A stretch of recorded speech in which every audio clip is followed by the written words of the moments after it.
మా తండ్రి, మీ పరిశుద్ధ ఘనమైన నామానికి వందనములు స్తోత్రం తెలియజేసిన తండ్రి,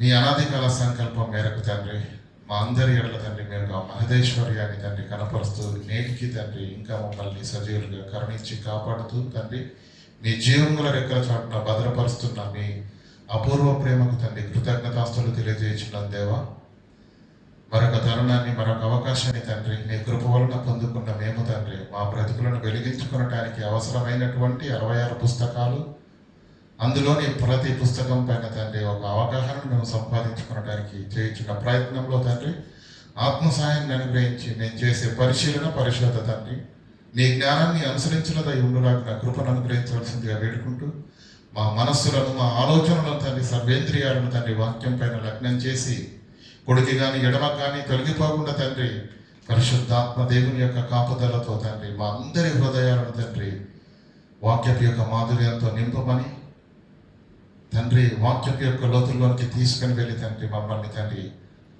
ఆదరించవలసిందిగా వేడుకుంటూ ఘనత మహిమ ప్రభావాలు మీ నామానికి ఆరోపిస్తూ క్రీస్తునామని ప్రార్థనకు వేడుకున్నాము పరమ తండ్రి, ఆమేన్. ప్రియులారా,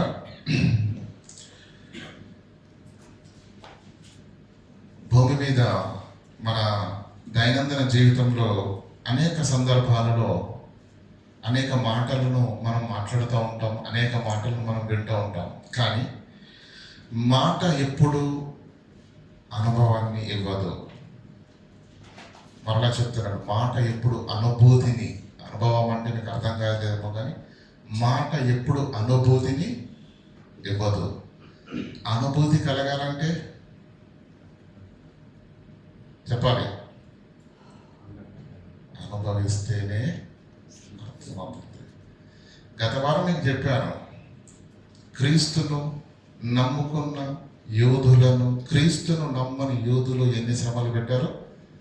అందులో ప్రప్రథమైనది ఏంటి? వెలివేత, బహిష్కరణ, కుల బహిష్కరణ కావచ్చు, గ్రామ బహిష్కరణ కావచ్చు, సంఘ బహిష్కరణ కావచ్చు.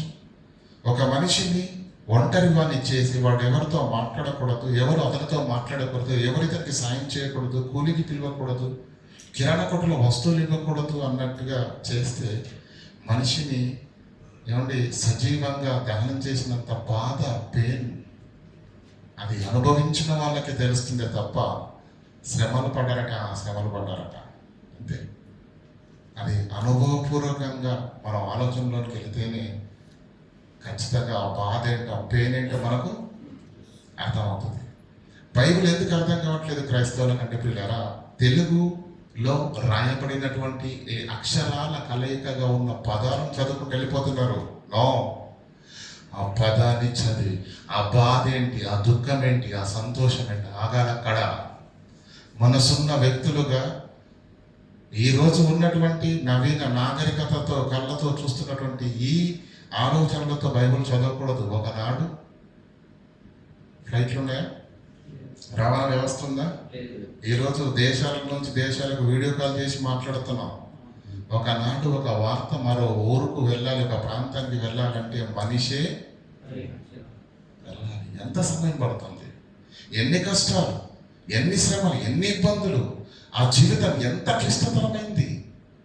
ఇది ఇలా ఆలోచించినప్పుడు అప్పుడు, ఎందుకంటే ఈ సందర్భాలు, ఈ రాయబడిన మాటలు ఈ రోజున్న నీకు అర్థం కావాలంటే నువ్వు ఈ రోజున్న ప్రపంచాన్ని చూసి ఆలోచిస్తే నీకు వాక్యం అర్థము కాదు. 2000 సంవత్సరాలకు ముందుకు వెళ్ళిపోవాలని ఆలోచనలు. అర్థమవుతుందా లేదా? సెల్ ఫోన్ అనేది ఉందా అండి ఈరోజు? ఉంది. కానీ 20 ఏళ్ళ క్రితం లేదు. ల్యాండ్ ఫోనే ఉంది, అది కూడా చాలా అరుదు. గ్రామానికి 1-2 ఉంటే గొప్ప. ఇంకొన్ని ఏళ్ళ క్రితం వెళ్తే ఏమీ లేదు. బైబిల్ ఎందుకు అర్థం కావట్లేదు అంటే పిల్లలు, ఎందుకంటే చదువుకున్న వాళ్ళు ఉన్నారు, జ్ఞానవంతులు ఉన్నారు, విద్యావేత్తలు ఉన్నారు, స్కాలర్స్ ఉన్నారు. కానీ ఎందుకు అర్థం కావట్లేదు తెలుసా? వారు ఈ రోజు ఉన్నటువంటి లోక పోకడను ఇక్కడ పెట్టుకొని చదువుతున్నారు కనుకనే వాళ్ళకి అది అర్థం కాలేకపోతుంది. మనం ఎప్పుడు బైబిల్ చదివినప్పుడు ఇలా మాటలు చదవాలి, అనుభూతిని పొందాలి. అనుభూతి అనేది మాట వలన వస్తుందా? చెప్పండి. రాదు, రావాలి. అపోస్తలుడైన పౌలు ఏమన్నా తెలుసా? క్రీస్తు పడిన శ్రమలలో నాకు సమానమైన అనుభవము రావాలనని. అర్థమవుతుంది ఆ మాట? క్రీస్తు ఎంత శ్రమ పడ్డాడో, ఆయన బాధపడినప్పుడు ఆయనకు నొప్పి ఎంత కలిగిందో నాకు కూడా అంత రావాలి. క్రీస్తు పడిన శ్రమలకు సమానమైన అనుభవం రావాలి, నాకు సమానమైన అనుభూతి రావాలి. చూడండి మాట చూడండి, మొదటి కొరింథీయులకు రాసిన పత్రిక 1వ అధ్యాయం 17వ వచనం. బాప్తిస్మం ఇచ్చుటకు క్రీస్తు నన్ను పంపలేదు కానీ క్రీస్తు యొక్క సిలువ వ్యర్థము కాకుండా నిమిత్తం. సరిపోతుందండి. పౌలు ప్రయాసం ఎందుకు? పౌలు కష్టం ఎందుకు? పౌలు యొక్క పరితాపం ఎందుకు? ఈ ప్రయాణాలు ఎందుకు? ఎన్నిసార్లు ఓ సముద్రంలో ఏమండి దొంగ వలన ఆపద, సముద్రంలో ఆపద, నదుల వలన ఆపద, స్వజనుల వలన ఆపద, ఇన్ని బాధలు పడుతూ యేసుక్రీస్తు కొరకు ఎందుకు పరిగెడుతున్నాడో తెలుసా?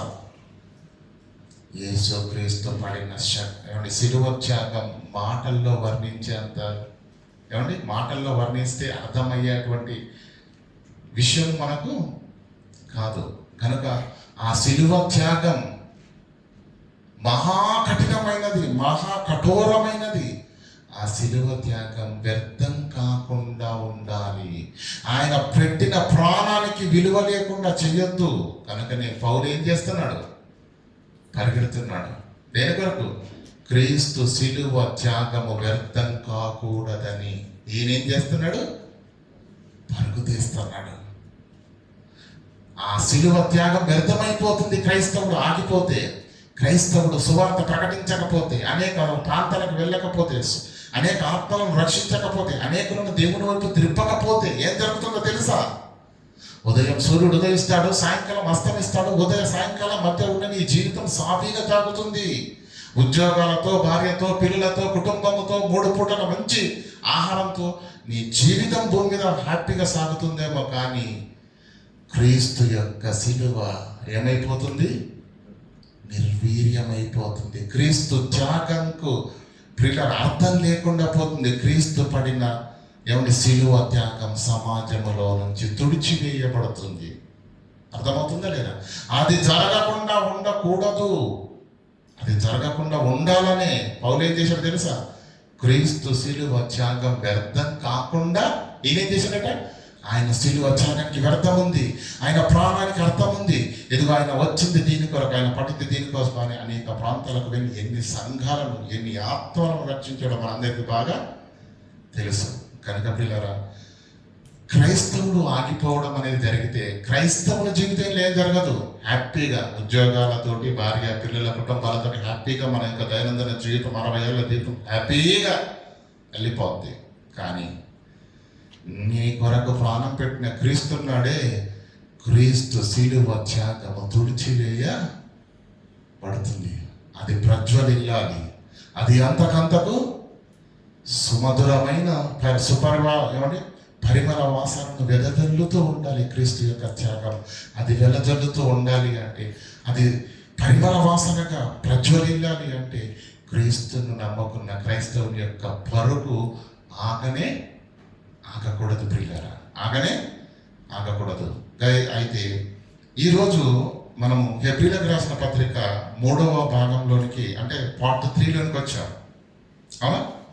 పార్ట్ 3లోనికి వచ్చినప్పుడు పత్రిక ఎందుకు రాశారు అనేది మీకు ఈ 2 వారాల్లో చెప్పబడినటువంటి మాటలను బట్టి మీరు గ్రహించారని నేను అనుకుంటున్నాను కదా. ఎందుకు రాశారు? ఏ స్థితిలో రాయవలసి వచ్చింది? క్రీస్తు సంఘము నిర్వీర్యం అయిపోతుంది. క్రీస్తు యొక్క త్యాగానికి అర్థం లేకుండా పోతుంది. ఆయన వచ్చాడు, ఉన్నాడు, ప్రాణం పెట్టాడు, వెళ్ళిపోయాడు. కొంతకాలం నమ్ముకున్నారు, ఎవరో వచ్చి ఏదో మాయబోధ, వక్రబోధ, కుయుక్తితో కూడినటువంటి బోధ చేసేసరికి తాము నమ్ముకున్న క్రీస్తుని విడిచిపెట్టి మరలా యూదా మతంలోనికి వెళ్ళిపోయారు. అంటే దాని అర్థం ఏంటి? క్రీస్తు శిలువ త్యాగం ఏమైపోతుంది? అర్థమైపోతుంది. క్రీస్తు శిలువ త్యాగానికి, ఆయన రాకకు అర్థం లేనట్టుగా ఈ విశ్వాస జీవితాలు తిరిగి యూదా మతంలోనికి వెళ్ళిపోతున్న వేళ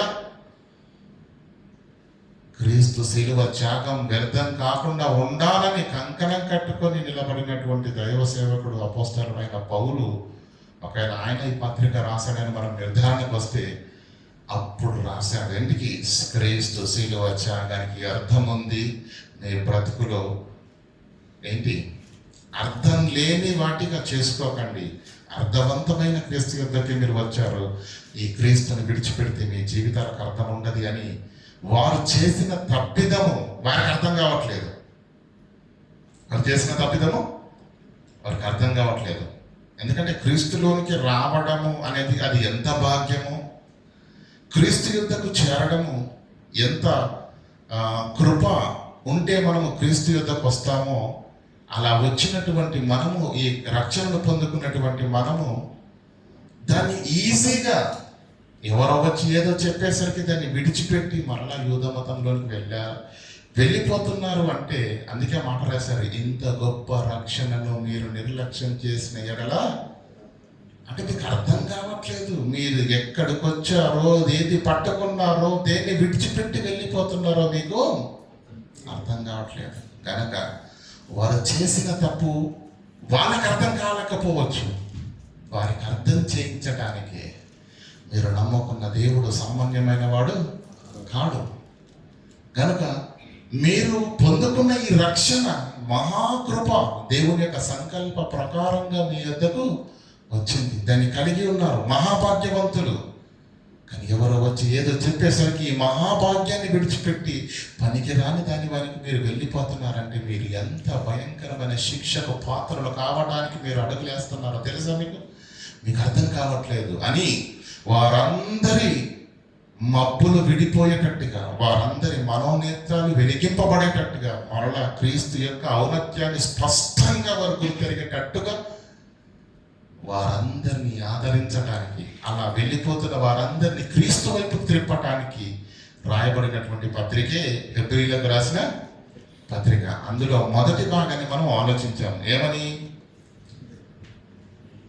మొదటి భాగం అంటే హెబ్రీ పత్రికను మనం 3 భాగాలుగా చేసుకొని చదువుకుంటే మనకు ఈజీగా అర్థం కావడానికి ఉంటుంది. 1వ అధ్యాయం నుంచి 4వ అధ్యాయం వరకు మొదటి భాగము, 2వ భాగము 5వ అధ్యాయం నుంచి 10వ అధ్యాయము 18వ వచనం వరకు, అది 2వ భాగం. ఇక 10వ అధ్యాయం 19వ వచనం నుండి ఇక చివరి వరకు 3వ భాగం. ఒక్కొక్క దాని గురించి మనం ఈరోజు డీటెయిల్గా తెలుసుకుందాం. మొదటి భాగంలో 3 భాగాలని చెప్పాను కదా, ఒక్కొక్క దాన్ని టైటిల్ పెట్టుకుందాం. మొదటి భాగము క్రీస్తు యొక్క ఘనతను, ఔన్నత్యాన్ని మనకు తెలిపేదే మొదటి భాగం. క్రీస్తు యొక్క ఔన్నత్యం, ఆయన ఎంతటి వాడో, మనుషులలో సామాన్యమైన నీలాంటి నాలాంటి వాడు కాదు. అతడు మహోన్నతుడు, సకల జగాలను కలిగించిన వాడు, ఈ సృష్టికే సృష్టికర్త. కనుక యేసు యొక్క ఔన్నత్యాన్ని, ఆయన యొక్క ఘనతను, ఆయన యొక్క విలువను మనకు కళ్ళకు కట్టినట్టుగా చూపించేదే ఈ మొదటి భాగంలో ఉన్నటువంటి ఆంతర్యం. ఎందుకు పత్రికలో ఇలాంటి పదాలను ప్రయోగించడం మనం ఆలోచించాలి. ఎందుకంటే వారికి కుయుక్తి చేత ఎలా వాళ్ళందరూ క్రీస్తులో నుంచి తిరిగిపోయారు అంటే, అక్కడ యోధులు కుయుక్తిని వాడారు. చెప్పాను కదా, 1 వెలివేతలు, 2 శ్రమలు, భౌతికంగా కావచ్చు, మానసికంగా కావచ్చు కదా. ఇంకేంటి?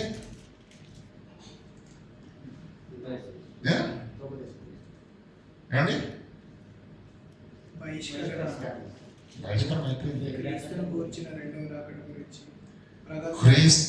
క్రీస్తు యొక్క 2వ రాకడ గురించి అపోహ లేదంటే అపహాస్యం చేయడం.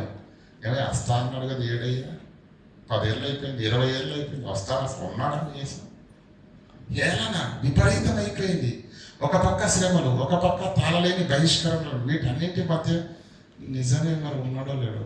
ఎందుకంటే ఇవన్నీ జరుగుతున్నప్పుడు మరి దేవుడు అనేవాడు ఉంటే ఎప్పుడు కూడా గుర్తుపెట్టుకోండి, మనిషి అన్నీ ఉన్నప్పుడు విశ్వాసంలో బలంగానే ఉంటాడు.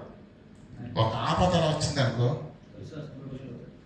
ఇది పోతుంది ముందు, విచక్షణ కోల్పోతాడు. విశ్వాసం దగ్గర తర్వాత వెళ్దాం, ముందు తనేంటి విచక్షణను కోల్పోతాడు. కనీసం సామాన్యంగా ఆలోచించే స్థితిలో కూడా ఆవేశం, బాధ, ఈ వివేచనను చంపేస్తుంది. ఆ ఒక్క బాధని మనల్ని అంత కృంగదీసినప్పుడు యూదులకు ఎన్నున్నాయి?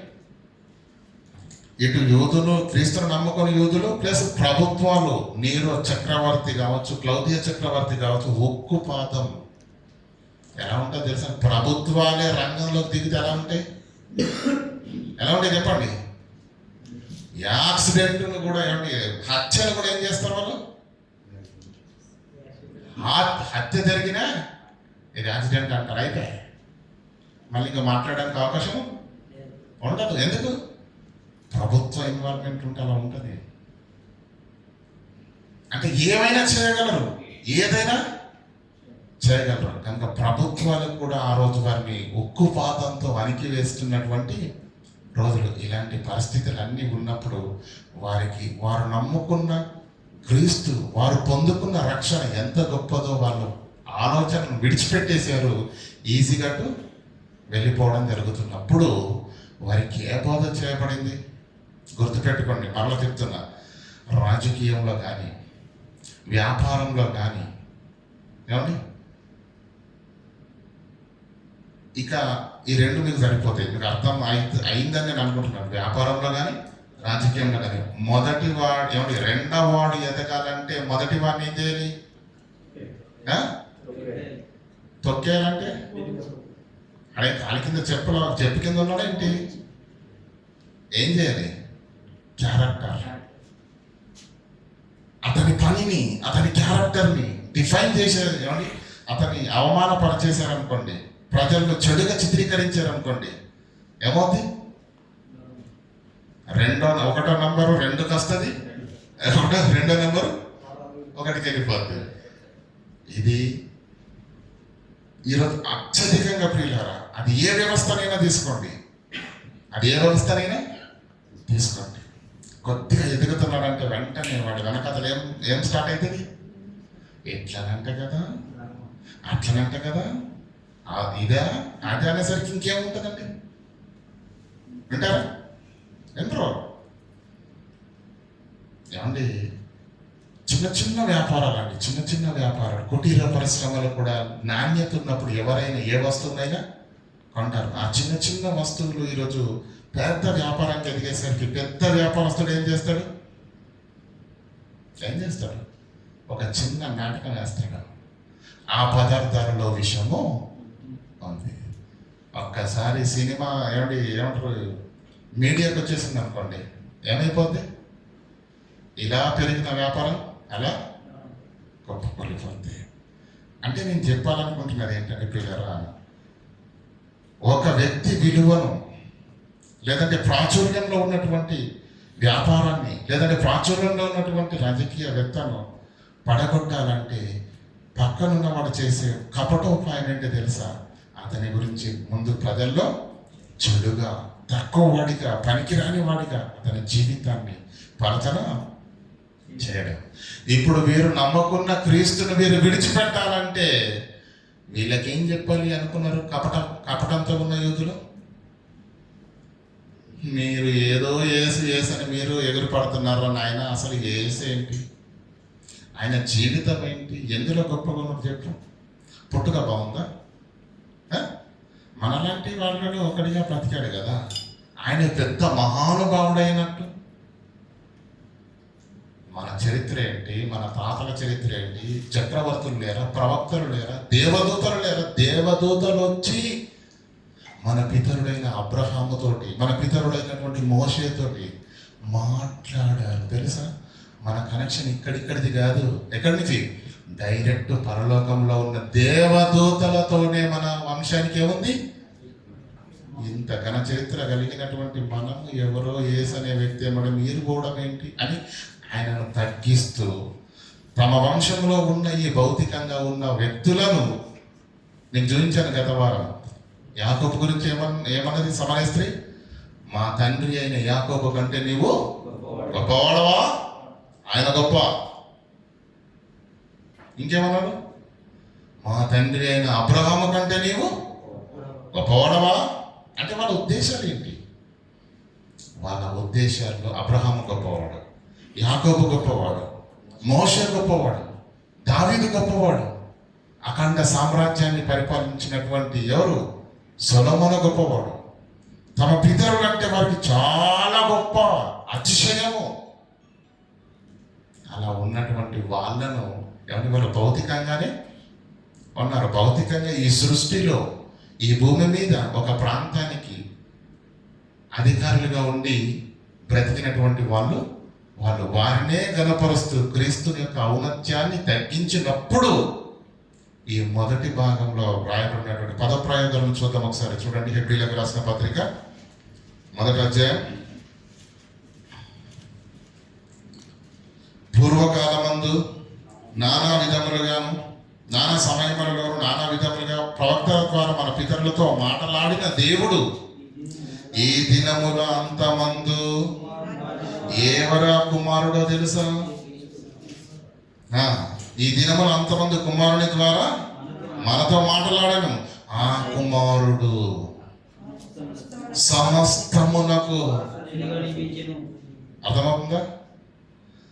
ఆ కుమారుని సమస్తమునకు వారసునిగా నియమించాడు. అబ్రహాము అంటే వీరి భౌతికంగా వీరు ఎవరినైతే గొప్ప అని అనుకుంటున్నారో వారు భూమి మీద భౌతికంగా ఒక ప్రాంతానికి కదా, ఒక ప్రాంతానికి ఒక ఏరియాలో వాళ్ళు గొప్ప వాళ్ళేమో, కానీ ఈయనెవరు? సమస్తమునకు వారసునిగా నియమించారు. ఆయన దేవుని మహిమ యొక్క తేజస్సు, తేజస్సును తత్వం యొక్క మూర్తిమంతమునై ఉండి తన మహత్తు గల మాట చేత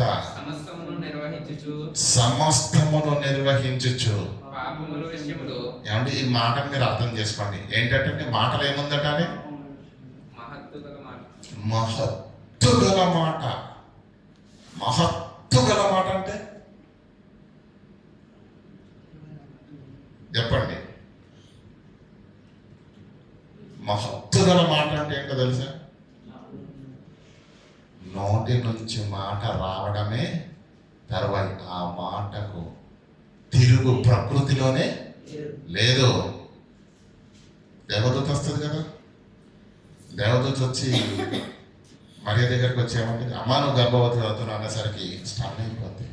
నేను వివాహం చేసుకోలేదు, పురుషుని ఎరగని దానిని, ఇది ఎలా సాధ్యం అని ఆమె ఇశ్రాయేలీ రాలే కదా కదా, ఆమెకు ప్రవక్తల వచనాలు తెలుసు కదా, ధర్మశాస్త్రం తెలుసు కదా, దేవుని శక్తి తెలుసు కదా. ఎవరో తెలుసా? అయినను దేవుని మాట నిరర్ధకము కానేరదు కదా. దేవుని నోట్లకి వెళ్ళి ఒక మాట వచ్చిందంటే అది ఖచ్చితంగా అక్షరాల 100% నెరవేరుతుంది. కనుక మహత్తు గల మాట, మహత్తు గల మాట కలుగునుగాక. అయిపోయింది కదా ప్రకృతి. చూడండి, ఇది ఇలాగే ఉంచండి. రోమీలకు రాసిన పత్రిక దయచేసి, రోమీలకు రాసిన పత్రిక 5వ అధ్యాయము 4వ అధ్యాయము 17వ వచనం. తాను విశ్వసించిన దేవుని ఎదుట అనగా మృతులను సజీవులుగా చేయువాడును, లేని వాటిని శూన్యములో నక్షత్రములు కలుగును కాక. వచ్చేసినాయి. లేని వాటిని ఉన్నట్టుగా పిలువగానే అవి వచ్చేసాయి. అంటే ఆ మాటకు తిరుగు లేదు. మహత్తు గల మాట. ఏమంటే యేసుక్రీస్తు నోట్లకి వెళ్ళి ఒక మాట వచ్చిన తర్వాత ఇది జరగలేదు అనేది ఉందనుకుంటున్నారా? తిరుగు లేదు యేసుక్రీస్తు యొక్క మాటకు. ఆయన మహత్తు గల మాట చేత, ఆ మాటకంత శక్తి ఉంది, అంత సామర్థ్యం ఉంది. లేని ప్రకృతిలో దేవుడి చెట్లు కలుగును గాక అన్నాడు. వచ్చేసాయి కదా. సముద్రములు కలుగును గాక వచ్చేసాయి లేవా. నక్షత్రములు కలుగును గాక వచ్చేసాయి లేవా. లేని వాటిని ఉన్నట్టుగా పిలువగానే ఏం చేసేది, ఏమయ్యండి, వచ్చేసాయి. మహత్తు గల మాట, ఆ మాటకు అంత శక్తి ఉంది, అంత శక్తి సంపన్నుడు యేసుక్రీస్తు. ఆయన గురించి మాట్లాడుతూ మహత్తు గల మాట చేత సమస్తమును నిర్వర్తించుచు పాపముల విషయములో శుద్ధీకరణము తానే చేసి. ఎందుకు ఈ మాట ప్రయోగించాడు? రెండో భాగంలో తెలుసుకుందాం. దేవదూతల కంటే ఎంతో శ్రేష్టం. అంటే అప్పటి వరకు వాళ్ళు ఏమి విన్నారు? దేవదూతలు అంటే చాలా గొప్ప. ఆ గొప్ప దేవదూతలతోటి, యెహోవా సన్నిధిలో నిలిచి ఉన్న దేవదూతలతోటి మాకు డైరెక్ట్ కనెక్షన్ ఉంది అని పొంగిపోతున్న వాళ్లకు యేసుక్రీస్తు దేవదూతల కంటే ఎంతో శ్రేష్టమైన వాడు. నామము పొందిన వారందరికంటే అంత శ్రేష్ఠుడై ఉన్నతమైన దేవుని యొక్క కుడి పార్శ్వమున కూర్చుని ఉన్నాడు. ముందుగా దేవదూతల గురించి ఇక్కడ డిఫైన్ చేస్తున్నారు గ్రంథకర్త. ఏం చేస్తున్నారు? దేవదూతల యొక్క విలువేంటి, వారి పనేంటి, వీరేం విన్నారు? దేవదూతలు అంటే మహాఘనత కలిగినవి, యేసు కంటే గొప్పవి అని వాళ్ళు చెప్పారు. కుయుక్తి బోధ. ఇప్పుడు వారి కళ్ళు తెరిపించాలంటే యేసు గ్రంథకర్త ఏం చేయాలి? వాస్తవం ఏంటో తెలియజెప్పాలి. ఏం చెప్పాడు దేవదూతల గురించి? చూడండి, నీవు నా కుమారుడవు, నేను నిన్ను కనియున్నాను అని. ఇది కాకుండా నేను వారికి తండ్రిని, ఆయన కుమారులు అని దేవుడు ఎప్పుడైనా దేవదూతలతో అన్నాడా? అంటే దాని అర్థం ఏంటి? యేసుక్రీస్తు కంటే గొప్పవి దేవదూతలని వాళ్ళు బోధ చేస్తే గ్రంథకర్త ఏం చెప్తున్నాడు? యేసుక్రీస్తు మహోన్నతుడు, ఆయనతోటి కంపేర్ చేయడానికి సరిపోని. అసలు ఈ దేవదూతలు కనీసం దేవుని కుమారులైనా కావు. ఏంటి, ఎవరు వీళ్ళు? 14 వచనం ఉంటో చూడండి. వీరందరూ రక్షణను స్వాస్యము పొందబోయే వారికి పరిచారము చేయటానికి పంపబడిన సేవకులైన ఆత్మలే ఈ దేవ దూతలు. అంటే ఎవరు? దేవుని పిల్లలకు సేవ చేసే పరిచారకులే దేవదూతలే తప్ప యేసుక్రీస్తు కంటే గొప్పవి అవి కానే కావు. యేసే గొప్పవాడు. యేసే ఈ దినముల అంతమంది మాట్లాడిన వాడు. ఆయనే సమస్తానికి వారసునిగా నియమించిన వాడు. ఆయనే తన మహత్తు గల మాట చేత ప్రపంచములను నిర్మించిన వాడు. ప్రపంచాన్ని నిర్మించాడా? ప్రపంచములను నిర్మించాడా? ఎన్ని ప్రపంచాలు ఉన్నాయండి? ప్రపంచం ఒకటా రెండా? మరి ప్రపంచములను ఇక్కడ ప్రపంచములను నిర్మించాలని చెప్పాలి. జంతు ప్రపంచం, వృక్ష ప్రపంచం, పక్షి ప్రపంచం, సముద్ర ప్రపంచం. ఏమనుకుంటున్నారు?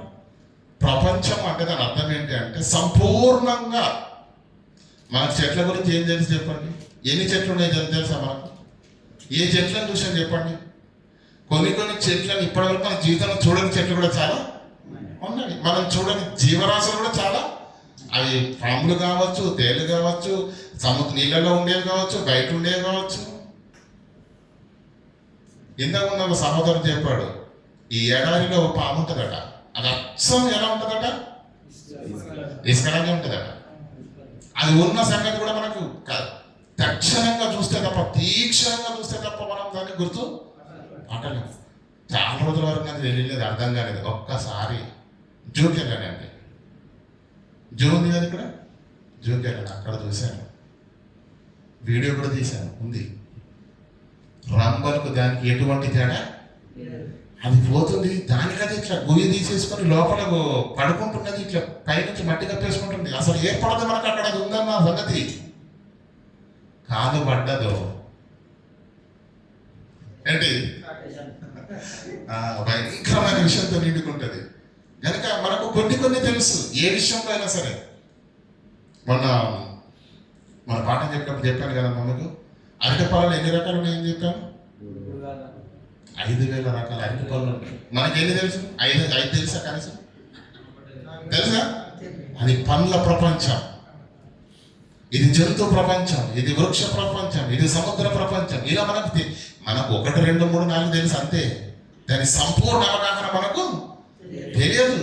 కనుక ప్రపంచములను నిర్మించాడు యేసుక్రీస్తు. ఏం చేశాడు? ప్రపంచములను నిర్మించాడు. కనుక ఆ నిర్మించిన సృష్టికర్త ఆయనెక్కడ? ఈ సృష్టిలో భూమి మీద రక్షణ పొందిన దేవుని పిల్లలకు సేవ చేయడానికి నియమించబడిన దేవదూతలు ఎక్కడ? ఆయనకు వీటికి పోలికేమైనా చేయొచ్చా? చేయరాదు. కనుక ఏమంటున్నాడు? 2వ అధ్యాయంలో ఏమంటున్నాడు? కాబట్టి మీరు విడిచిన సంగతులను, మీరు వినిన సంగతులను విడిచిపెట్టి కొట్టుకొని పోకుండాన్నట్లు ఏ మాటలైతే మీరు విన్నారో, ఏ మాటల ఎందైతే మీరు నిలదొక్కున్నారో, ఏ మాటలను బట్టి అయితే రక్షణలోకి వచ్చారో, క్రీస్తును నమ్ముకున్నారో, ఆ మాటలను విడిచిపెట్టకండి. ఎవడో వచ్చి ఏదో చెప్పేసరికి మీలో ఉన్న విశ్వాసం, మీ భక్తి జీవితాన్ని తగలబెట్టేటట్టుగా మీ ప్రవర్తన మారిపోవడానికి వీలు లేదు. కనుక మీరు విన్న సంగతులను విడిచిపెట్టి మీరు కొట్టుకొని పోతున్నారు. వద్దు. మీరు కొట్టుకొని పోకుండా విన్న సంగతులు విశేషమైన జాగ్రత్తను కలిగి ఉండాలి అని చెప్పాడు. అంతేనా? అలాగే ఇక రెండవది ఏంటంటే, ఇక్కడ మనం చూసుకున్నట్లయితే పిల్లరా 3వ అధ్యాయంలోకి రండి. ఇదంతా దేవదూతల గురించి రాయబడుతుంది. కనుక మీరు తీరిక చదువుకోండి. మీకు ఇచ్చిన ఇన్ఫర్మేషన్ బట్టి యేసుక్రీస్తును తగ్గించి దేవదూతలు గొప్పవారాన్ని కుయుక్తితో వారబోధ చేసినప్పుడు యేసుక్రీస్తు యొక్క ఔన్నత్యం ఎంత గొప్పదో వాస్తవాన్ని కళ్ళకు కట్టినట్టుగా వారికి చూపిస్తూ యేసు యొక్క ఘనతను, ఔన్నత్యాన్ని కనపరచున్నట్లుగా రాయబడినటువంటి ఈ మాటలు 1వ అధ్యాయం 2వ అధ్యాయంలో ఉంటాయి. కనుక మీరు ఆలోచించండి, చదివి మీరు అర్థం చేసుకోండి. 3వ అధ్యాయంలోకి వచ్చేసరికి ఇక్కడ ఎవరిని ముందు పెడుతున్నాడు అంటే, ఎవరిని? మోషే ఎవరు? పాలుతెరలు ప్రవహించే దేశానికి ఇశ్రాయేలు జనాంగాన్ని నడిపించిన మహా నాయకుడు. అంతేనే కదా? ఆ తర్వాత ఎవరు? మన మోషే గారితో నాయకత్వం వహించింది ఎవరు? యెహోషువ ఏం చేశాడంటే, చివరిలో మరి మోషే గారు మరణించిన తర్వాత ఆ ఇశ్రాయేలు జనాంగాన్ని మరి పాలుతెరలు ప్రవహించే దేశానికి తీసుకొని వెళ్ళి అక్కడ వారికి అందరికీ స్వాస్యములు పంచి ఇచ్చి ఆ విశ్రాంతిలోనికి వారిని, అక్కడ ఐగుప్తులు ఎలా ఉన్నారండి? కఠినమైన బానిసత్వం, కఠినమైనటువంటి పనులు, వెట్టి పనులు, వారి ప్రాణములు విసిగిపోయాయి. అలా విసిగిపోయి శ్రమలు అనుభవించిన వారందరినీ ఒక మంచి శ్రేష్టమైన భూభావం కలిగినటువంటి పాలుతెరలు ప్రవహించే కానాను దేశానికి తీసుకుని వెళ్ళారు. అది భౌతికంగా వారికి ఆదరణను, విశ్రాంతిని, సస్యశ్యామలతను, మనసుకు ఉల్లాసాన్ని కలిగించింది ఆ భూమి. అవునా? అయితే మోషే కంటే గొప్పవాడు కాదు యేసు, మోషేనే గొప్పవాడు అనే కుయుక్తి అక్కడ ప్రయోగించబడింది. మోషే లేదంటే యెహోషువ. ఇప్పుడు వారు ఆ మాటలు విన్నారు కనుక యేసును కూడా వారితో సరిపోల్చుతూ మాట్లాడినటువంటి మాటలు చూడండి. 3వ అధ్యాయం 1వ వచనం. ఇందువలన పరలోక సంబంధమైన పిలుపులో పాల్గొందని పరిశుద్ధ సహోదరులారా, మనము ఒప్పుకొనిన దానికి అపోస్తలులను ప్రధాన యాజకుడునైన యేసు మీద లక్ష్యం ఉంచుడి. యేసు మీద మీరు లక్ష్యం ఉంచండి. దేవుని ఇల్లంతటిలో మోషే నమ్మకముగా ఉండినట్టు, దేవుని ఇల్లంతటిలో మోషే నమ్మకంగా ఉండినట్టు ఈయన కూడా తను నియమించిన వారికి నమ్మకంగా ఉండిను. ఈయన కూడా ఈయన కూడా తను నియమించినటువంటి దేవునికి ఎలా ఉన్నాడట?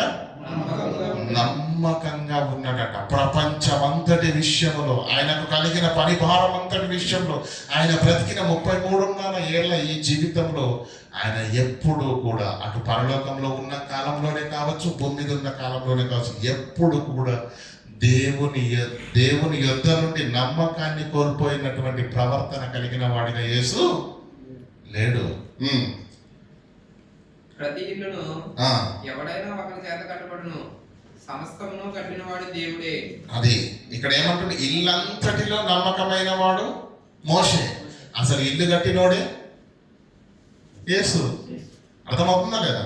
ఇల్లంతటిలో అంటే దాని అర్థం ఏంటి?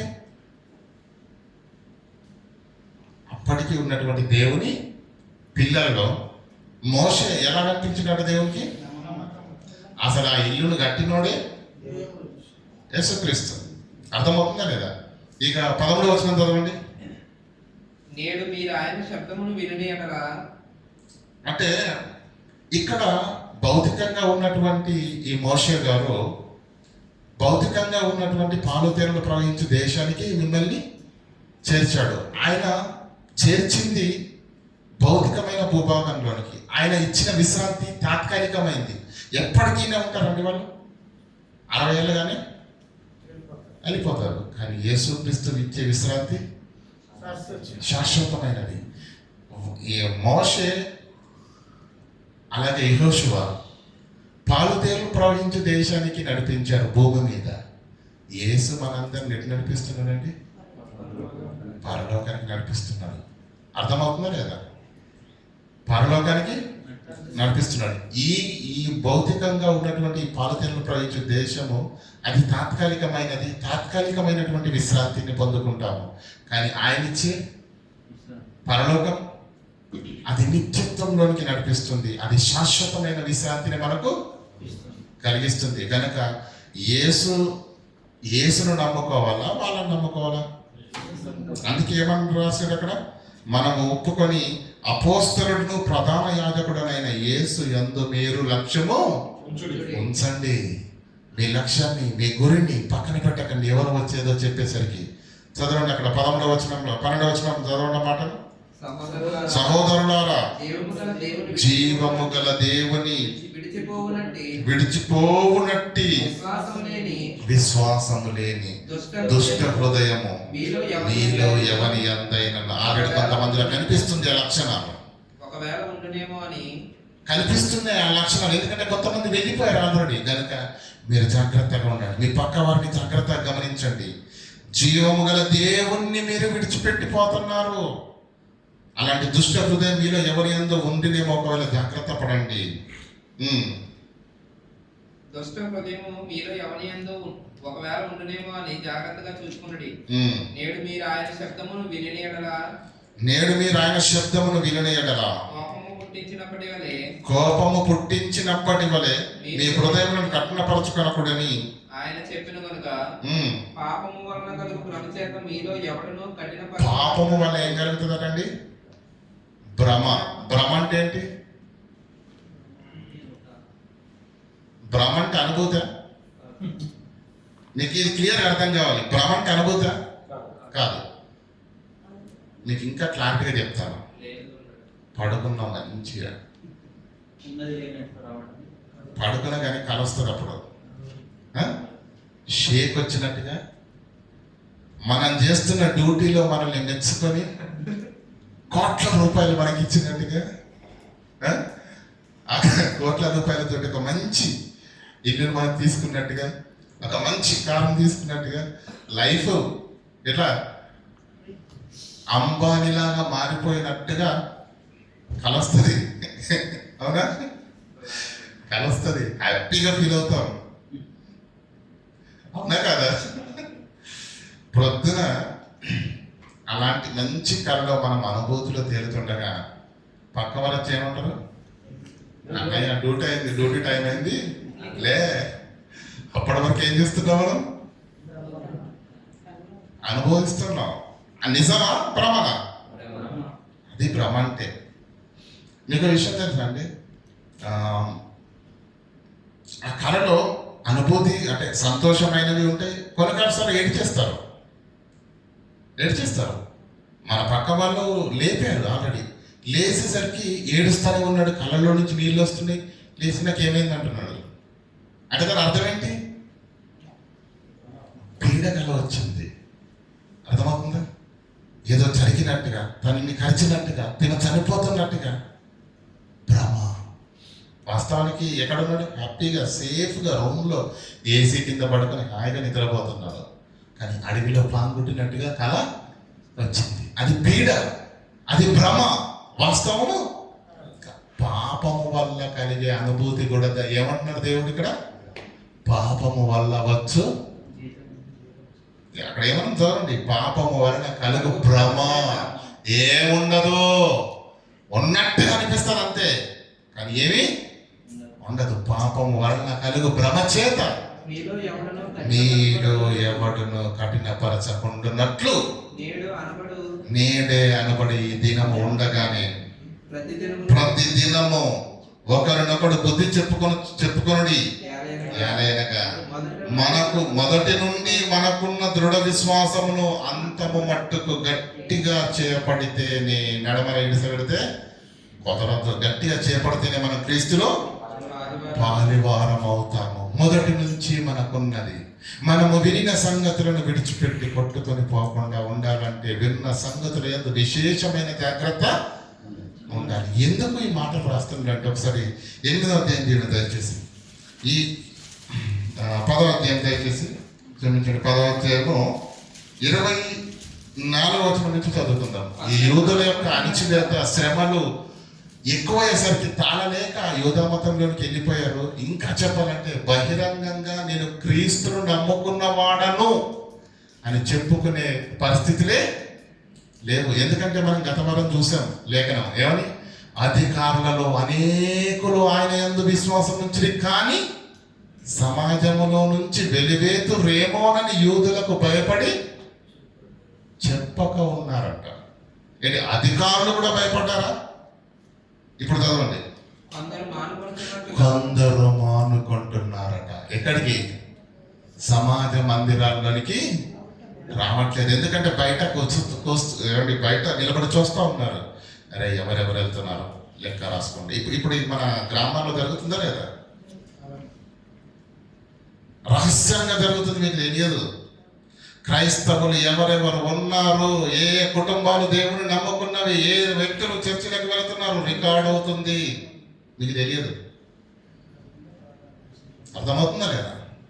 ఆ రోజు కూడా సమాజ మందిరాలలోనికి వెళుతున్నటువంటి వారు, క్రీస్తును నమ్ముకున్నటువంటి వారు ఎంతమంది ఉన్నారు అని చెప్పేసి క్రీస్తును నమ్ముకొని యూదులు పగబట్టి ఒక దృష్టిని పెట్టి తనిఖీలు చేస్తున్న ఆ దినాలలో వారికి భయపడి సమాజ మందిరాల్లోనికి వెళ్ళడమే మానేశారు. ఏమంటున్నారు తెలుసా?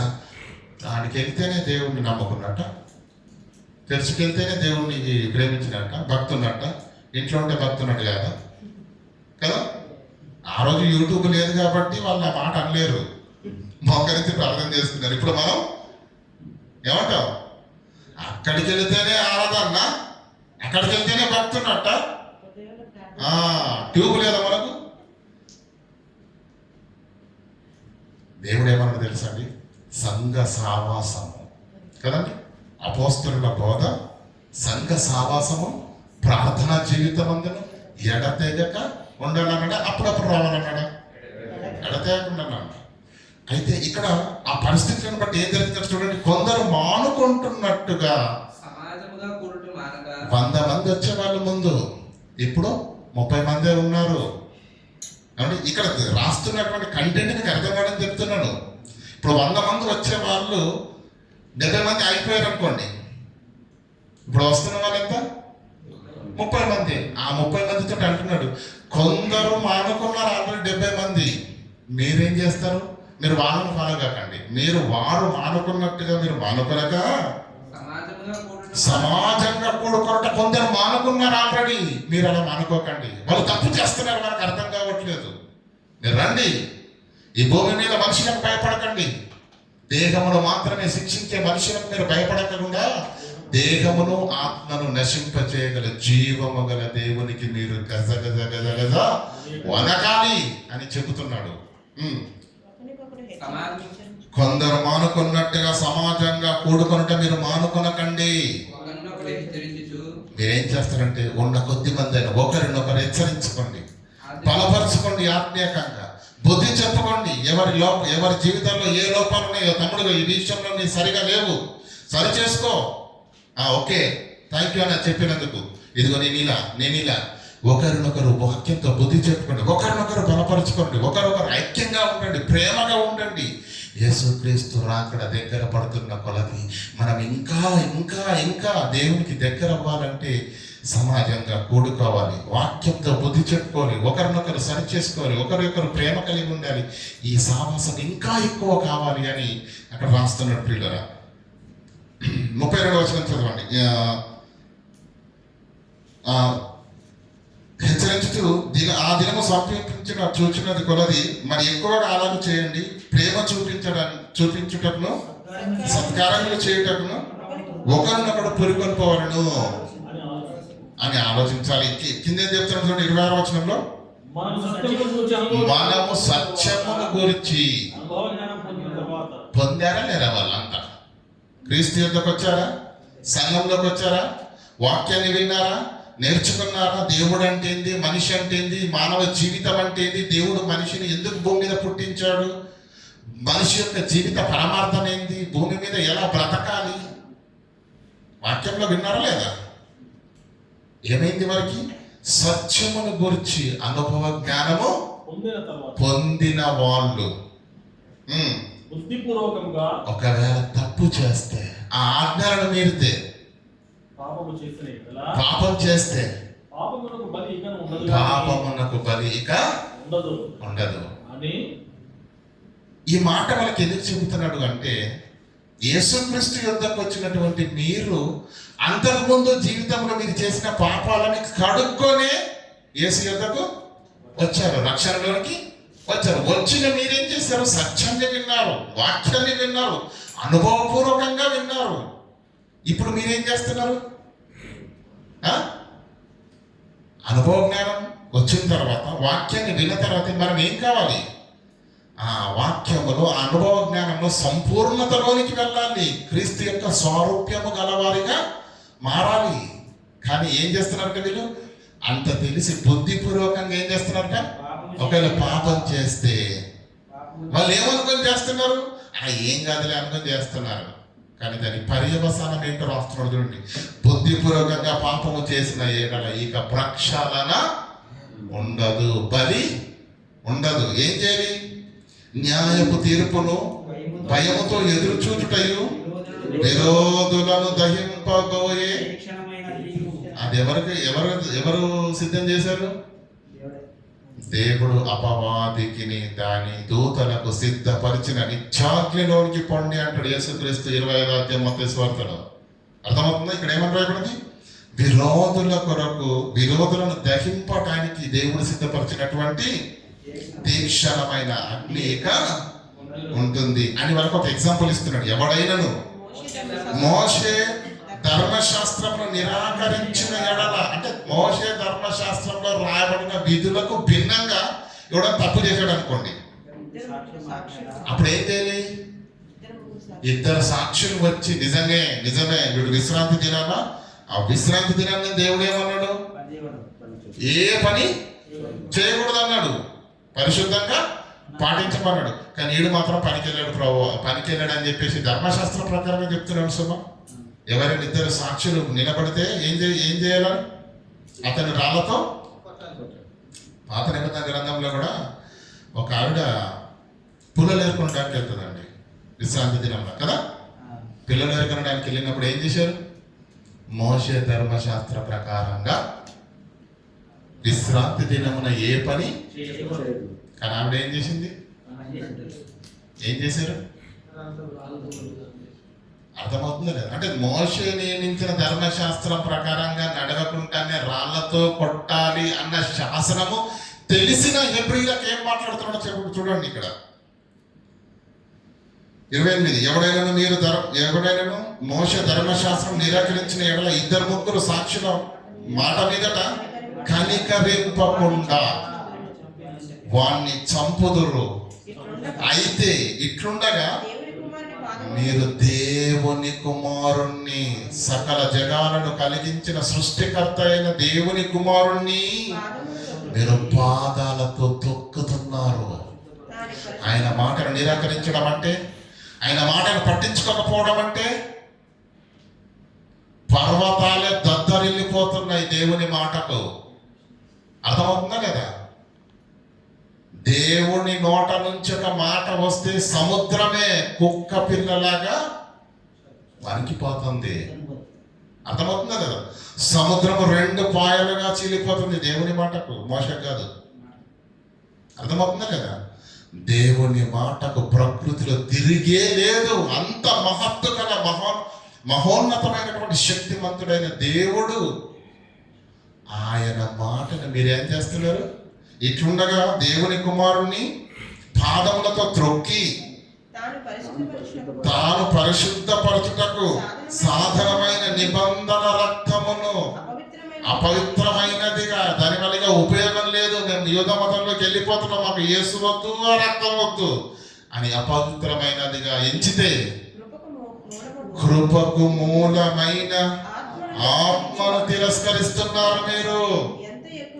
అయితే మోషే నియమించిన ధర్మశాస్త్రాన్ని మీరితేనే రాళ్లతో కొట్టి చంపాలని ఆజ్ఞ ఉన్న ఆ ఆజ్ఞను తెలిసిన హెబ్రీయులారా, మీరేం చేస్తున్నారు తెలుసా? దేవుని కుమారుని పాదములతో త్రొక్కి ఇంకేం చేస్తున్నారు?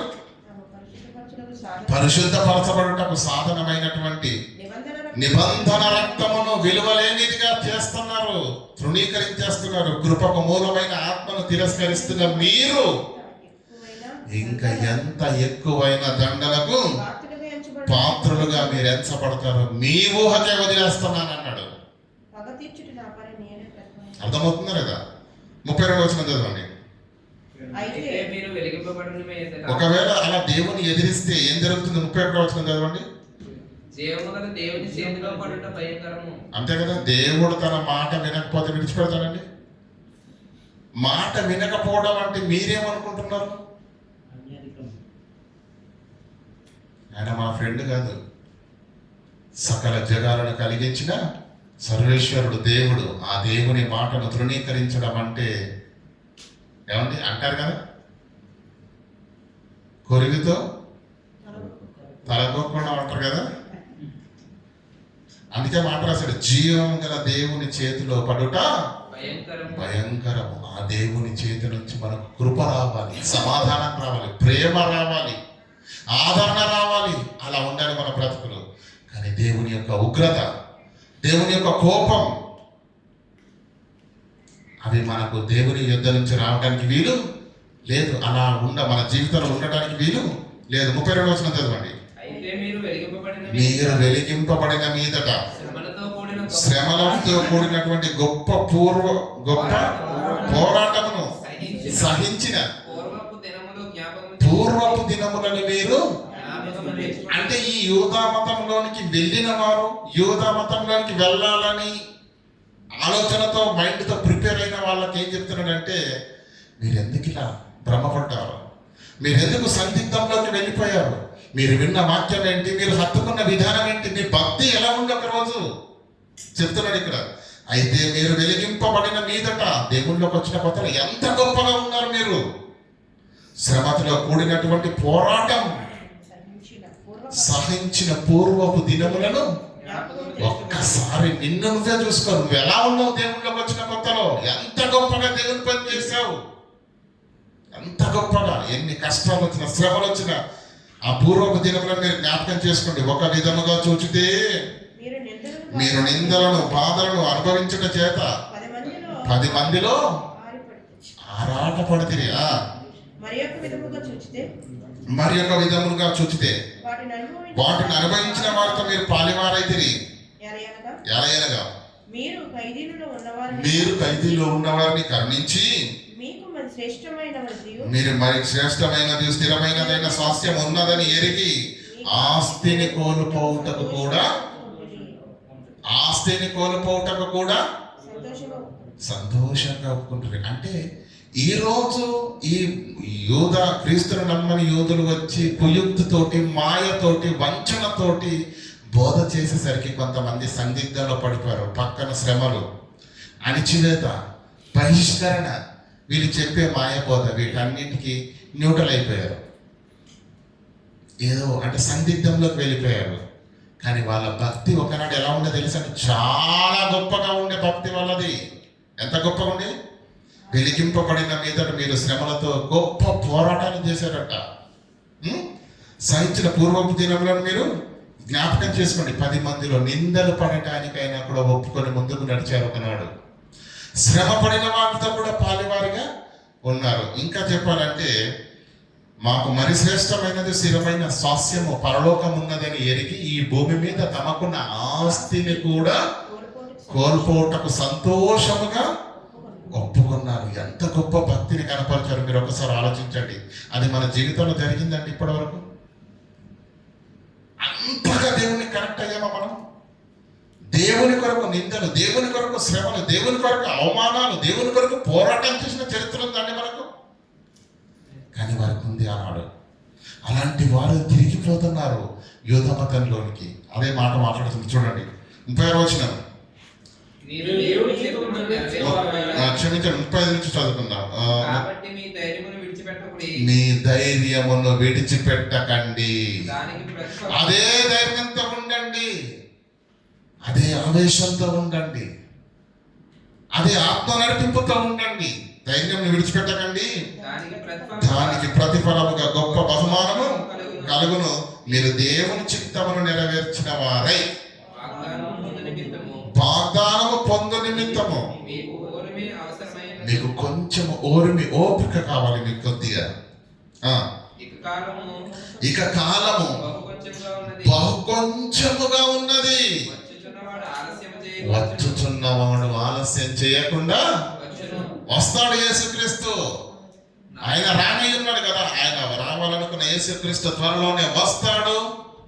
నీకు ఇవ్వాల్సిన బహుమానం ఇస్తాడు.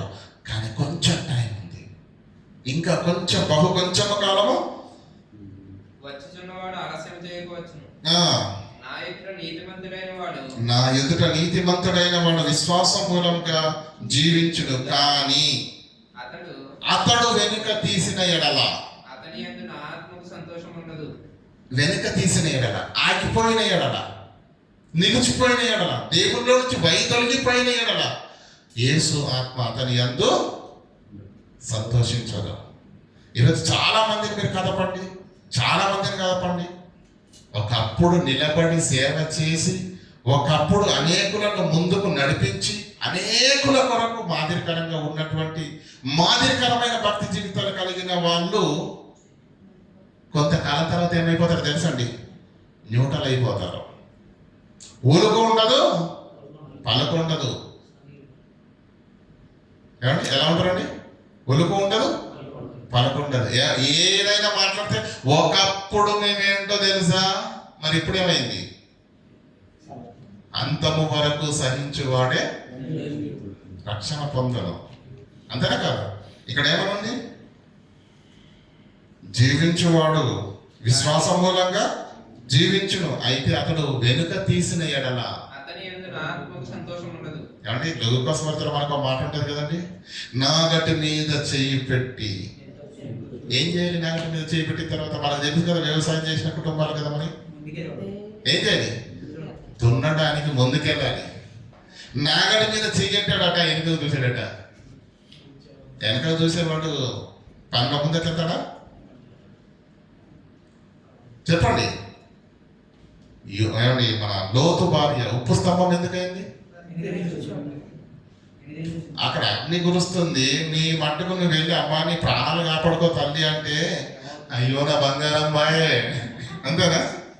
నా నగలు బాయే, నా ఇల్లు బాయే, నా ఆగిలి బాయే అంటే వెనుక తిరిగి చూసింది. ఏమైంది? దేవుని మాటకు ఏం చేసింది ఆవిడ? అవసరం అంటే తిరగాల్సిన అవసరం ఉందా? ఇప్పుడు దేవుని పిల్లలుగా మనం ఏం చేస్తామంటే, నాగటి మీద చేయి పెట్టాం, బాప్తిసం తీసుకున్నామంటే దాని అర్థం ఏంటి? మిమ్మల్ని చీకటిలో నుంచి వెలుగులోకి పిలిచిన వారి గుణాతిశయములను ప్రచురం చేయడానికి దేవుడు ఏర్పరచుకున్న యాజకులు, దేవుని సొత్తైన ప్రజలు, రాజులు. ఏం చేయాలి రాజులు? యాజకులు ఏం చేయాలి? దేవుని సొత్తైన ప్రజలు మీరు ఏం చేయాలి? మిమ్మల్ని చీకటిలో నుంచి వెలుగులోకి పిలిచిన యేసుక్రీస్తు యొక్క గుణాతిశయములను ప్రకటించాలా, ప్రచురించాలా? ప్రకటించడం అంటే ఏంటి? చెప్పడం. ప్రచురించడం అంటే ఏంటి? ప్రచురించడం అంటే ప్రింట్ చేయడం. అర్థమవుతుందా లేదా? జిరాక్స్ సెంటర్లోకి వెళ్ళండి, పైన ఒకటి పెట్టండి, కలర్ జిరాక్స్ అని కొట్టండి, టక టక టక టక వస్తూనే ఉంటాయి పేపర్లు. ఏం చేస్తుంది? ప్రచురిస్తుంది. ఒరిజినల్ తీసుకోండి, కాపీ తీసుకోండి, ఎలా ఉంటుంది? ఎలా ఉంటుంది? లేదంటే కలర్ జిరాక్స్ పని చేయట్లేదు, బ్లాక్ అండ్ వైట్ కొట్టండి, పైన కలర్ పెట్టి కింద బ్లాక్ అండ్ వైట్ కొట్టండి, ఏమొస్తుంది? బ్లాక్ అండ్ వైట్లో వస్తుంది. కలర్లో తేడా ఉంటుంది తప్ప కంటెంట్లో తేడా ఉండదు. యేసుక్రీస్తు లాగా బ్రతకాలి. ప్రచురించడం అంటే అది పౌలు చేసి చూపించాడు. యేసుక్రీస్తు దేవుని చిత్తాన్ని నెరవేర్చడానికి ఈ భూమి మీద దేని వైపు కూడా చూడలేదండి. నన్ను పంపిన వాని చిత్తం నెరవేర్చుటనే నాకు ఆహారమై ఉన్నది. యేసుక్రీస్తు లాగే బ్రతికాడు పౌలు. ఏమన్నాడు? నా మట్టుకైతే బ్రతుకుట క్రీస్తు. మన మట్టుకైతే ఎన్నున్నాయి? చెప్పండి. ఉంది కదా ట్రైన్ వెనకదా. కనుక ప్రియులారా, వారిది భక్తి. ఆనాడు వారి హెబ్రీలు ఎవరైతే ఉన్నారో వారి భక్తి సామాన్యంగా లేదు ప్రియులారా. అద్భుతమైన భక్తి చేశారు, అద్భుతమైన భక్తి చేశారు. కానీ కపట సహోదరులు యూదులు వచ్చి కుయుక్తితో కూడిన బోధ చేసేసరికి క్రీస్తుని విడిచిపెట్టి యోధా మతంలోనికి వెళ్ళిపోతున్నారు. అయితే వారు పడిన కష్టమంతా, వారు పడిన శ్రమలంతా, ఆస్తిని కూడా సువార్త కొరకు ఇచ్చేసిన ధన్యులు మరి పడిపోతున్న వేళ గ్రంథకర్త తప్పో ఒక్కసారి మీరు ఎలాంటి భక్తి చేశారో గుర్తు చేసుకోండి. మీ పూర్వపు దినాలను గుర్తు చేసుకోండి. ఎన్ని శ్రమలు అనుభవించారు, ఎన్ని అవమానాలు అనుభవించారు.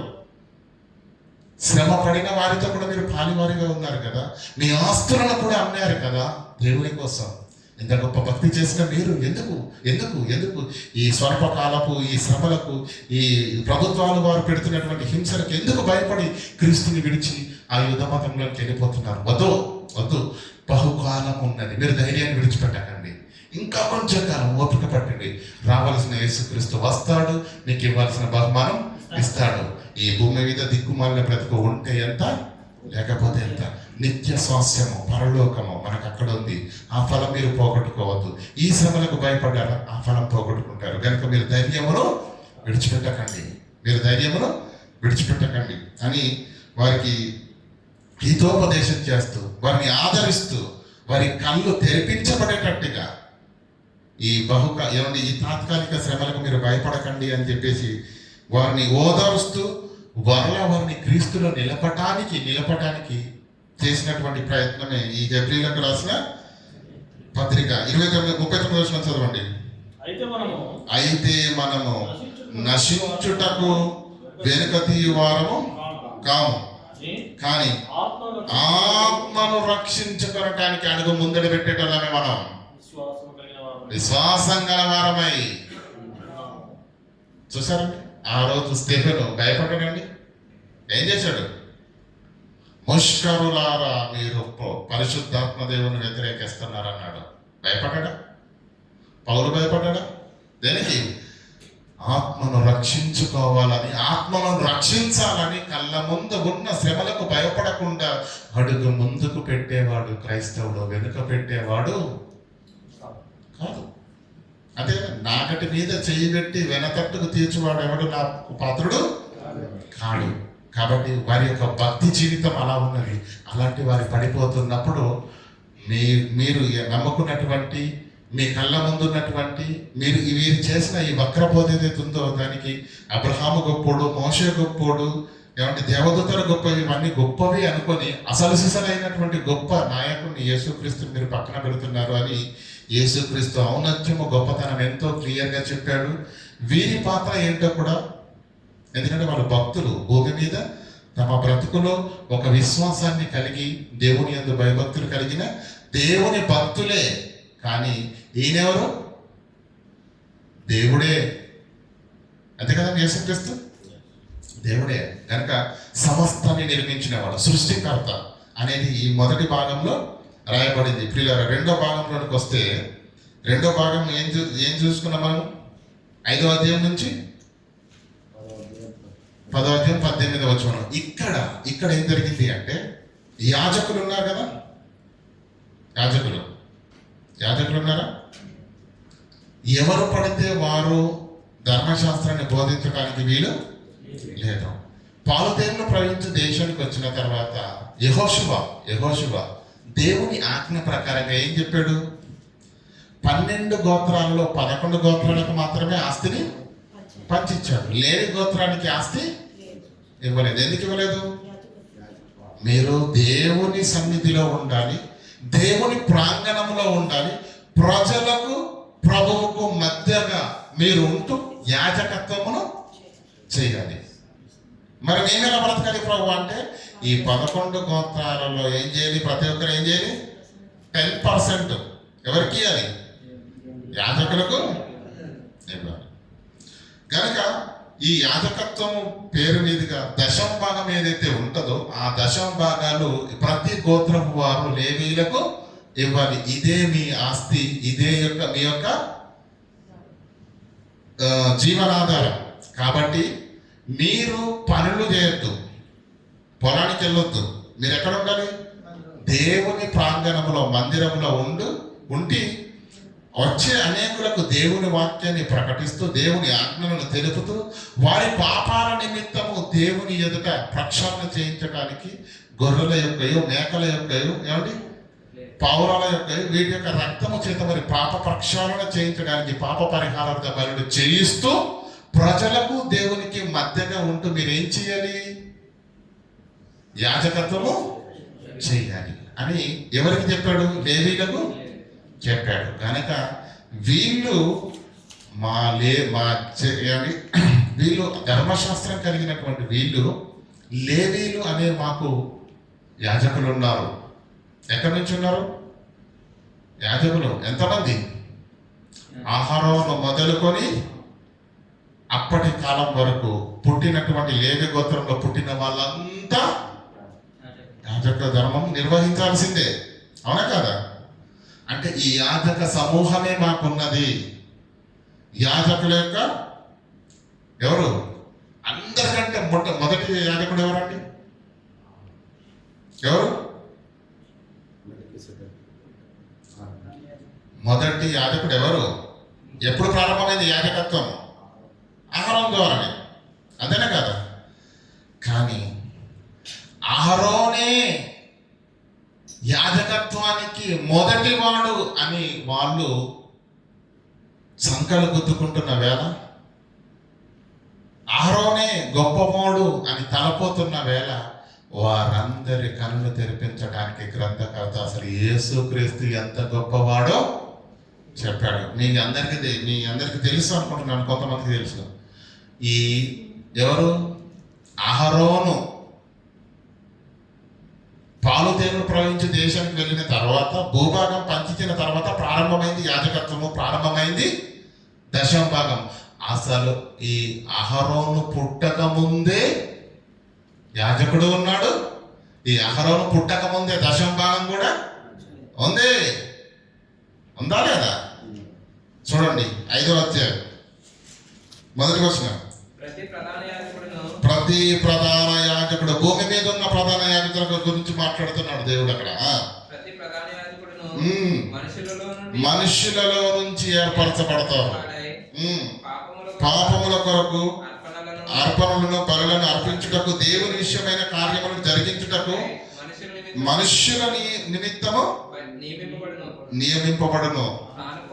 తాను కూడా బలహీనుడు కాబట్టి, తాను కూడా పాపం చేస్తాడు కాబట్టి, ఆవరింపబడి ఉన్నందున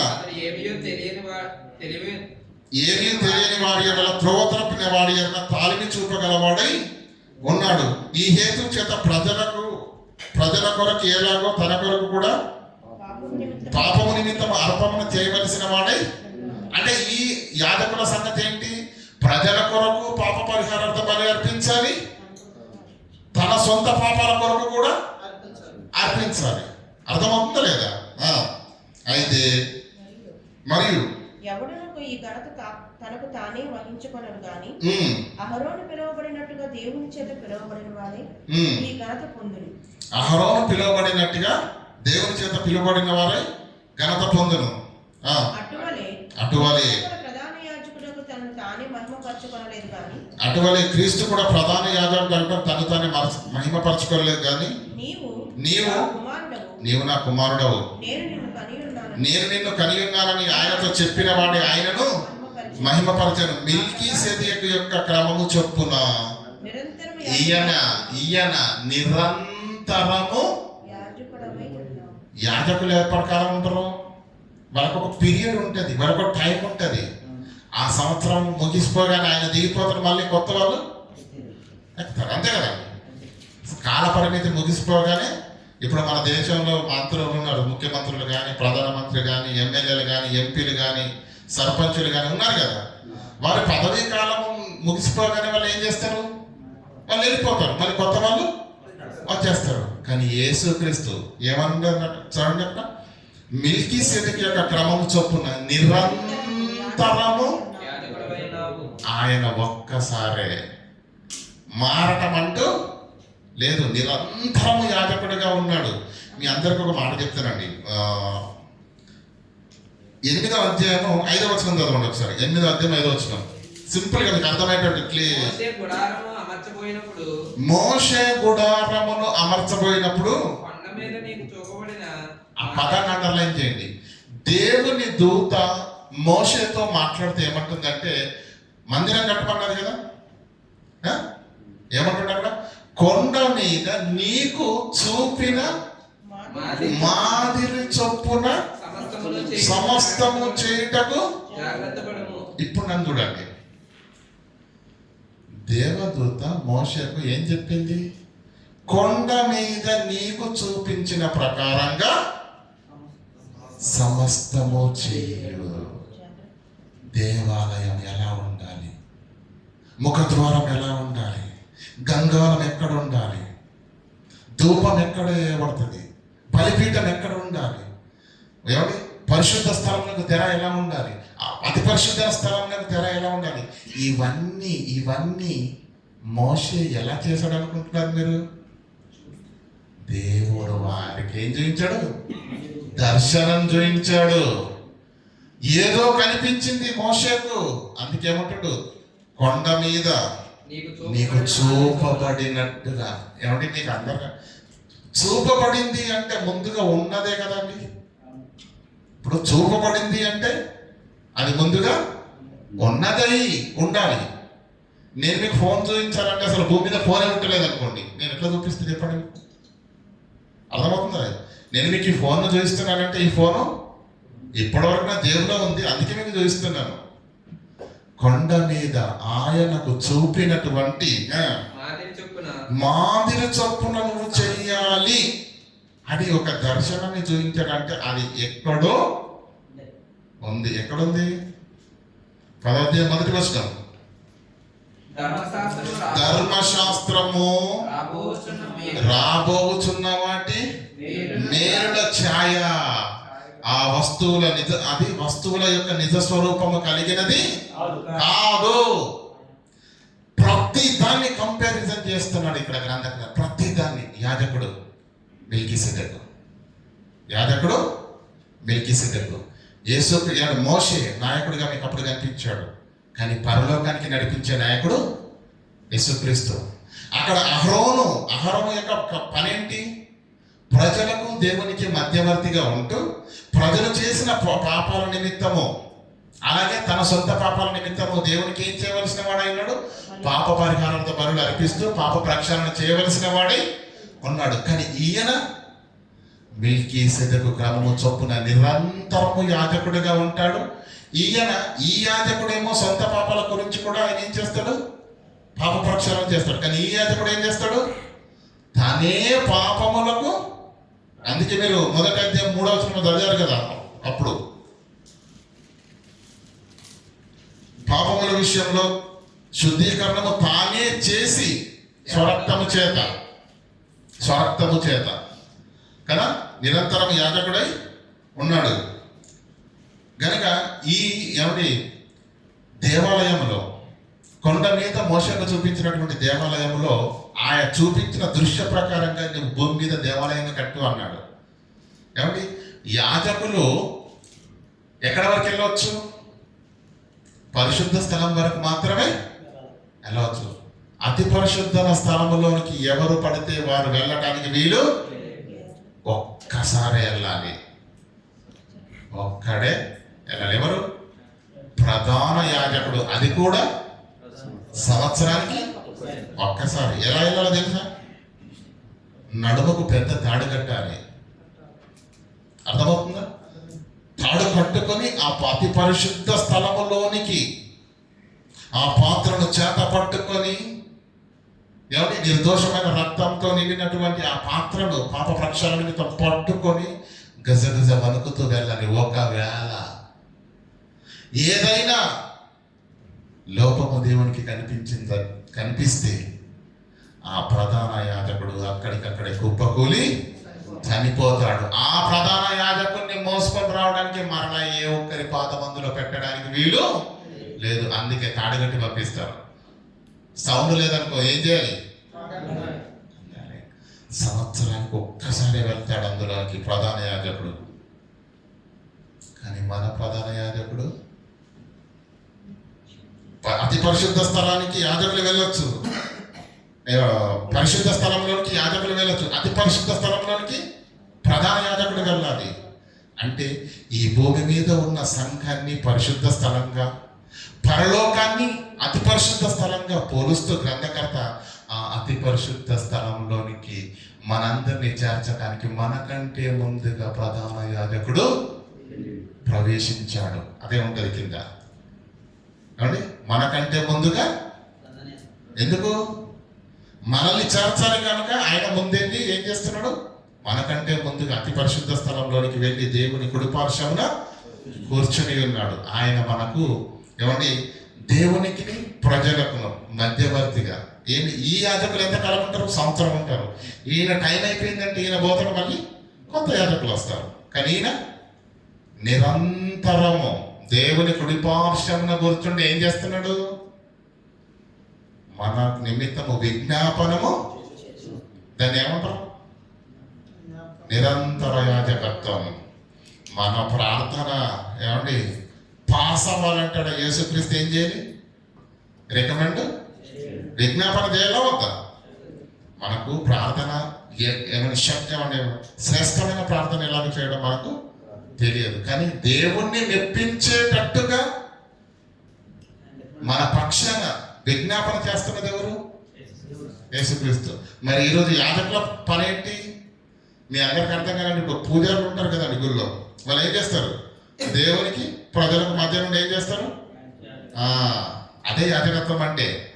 అది బైబిల్ పరిభాష. ఇది మీ కళ్ళతో చూస్తున్నటువంటి విధానం. కనుక యేసుక్రీస్తు అతి ప్రధాన యాజకుడై ఉండి ఏం చేశాడు? యాజకత్వాన్ని అహరోను మొదటి యాజకుడు అని వాళ్ళు అనుకుంటున్నారు. కానీ అసలు యాజకత్వానికి మూల పురుషుడే. చూడండి ఆ మాటను చూడండి దయచేసి. 7వ అధ్యాయము అబ్రహాము 7వ అధ్యాయం మొదటి వచనం చదవండి. రాజులను సంహారం చేసి తిరిగి వస్తున్న అబ్రహామును ఎవడు కలుసుకొని అతన్ని ఆశీర్వదించడు? ఏమండి? అబ్రహాము కంటే గొప్పవాడవా అని ప్రశ్నించినటువంటి యూదులకు, హెబ్రీలకు మనోనేత్రాలు వెలిగించాలా వద్దా? యేసుక్రీస్తు ఎంత గొప్పవాడు. అదే రాస్తున్నాడు ఇక్కడ. రాజులను సంహారం చేసి తిరిగి వచ్చుతున్న అబ్రహామును ఎవడు కలుసుకొని ఆశీర్వదించును. అబ్రహాము అతనికి ఏం చేశాడంట? 10వ వంతు ఇచ్చాడు.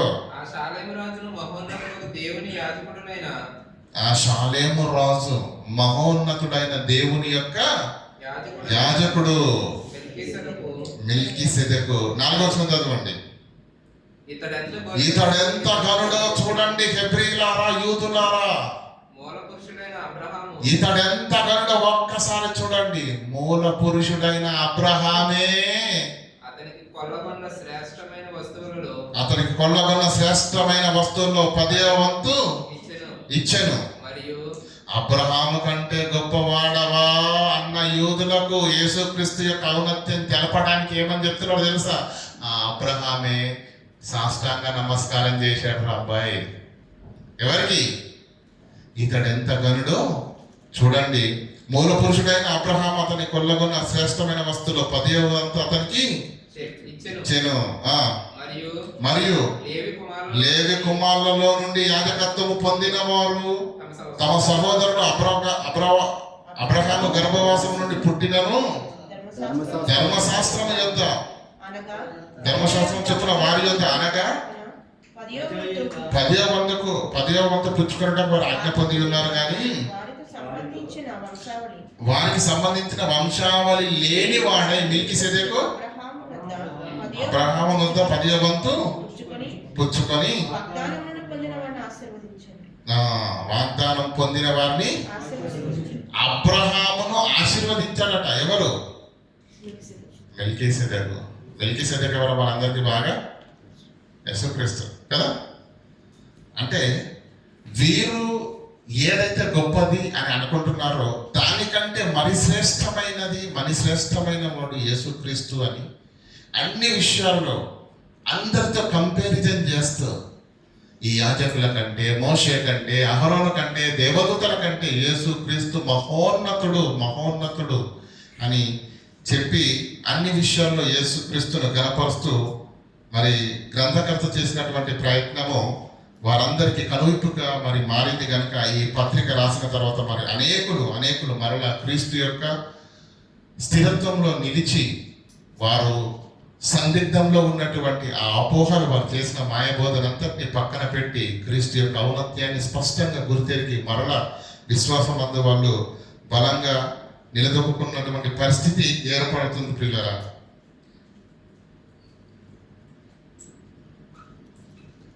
చదవండి.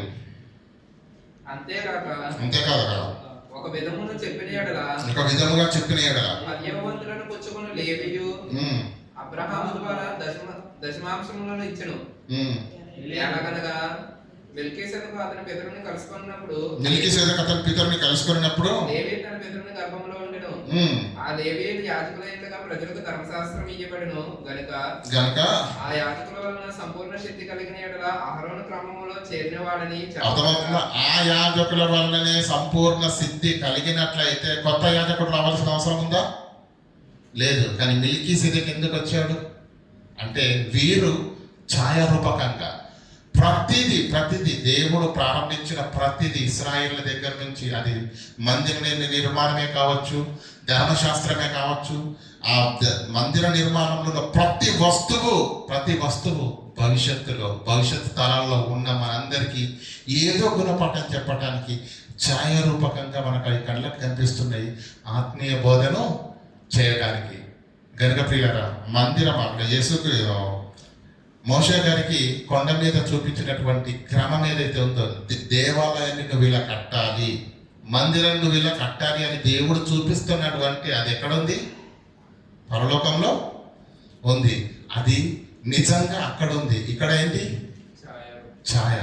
ధర్మశాస్త్రం ప్రతిదీ దేవుడు ఏదైతే ముందు చేయాలనుకుంటున్నాడో దానికి మనకు అర్థం కావటానికి యేసుక్రీస్తు నిజస్వరూపం అయితే ఆ యేసుక్రీస్తును చూపించే ఛాయే ధర్మశాస్త్రం.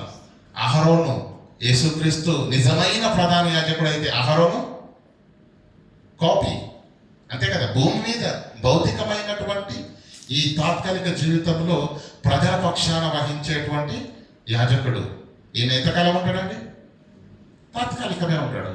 కానీ ఆ యాజకత్వం అంటే ఏంటో మనకి ఇప్పుడు క్లారిటీగా అయితే ఆ ప్రధాన యాజకుడు ఆయన నిరంతరం ఉంటాడు. ఆయన ప్లేస్లోకి ఇంకొకరు ఎవరు రారు.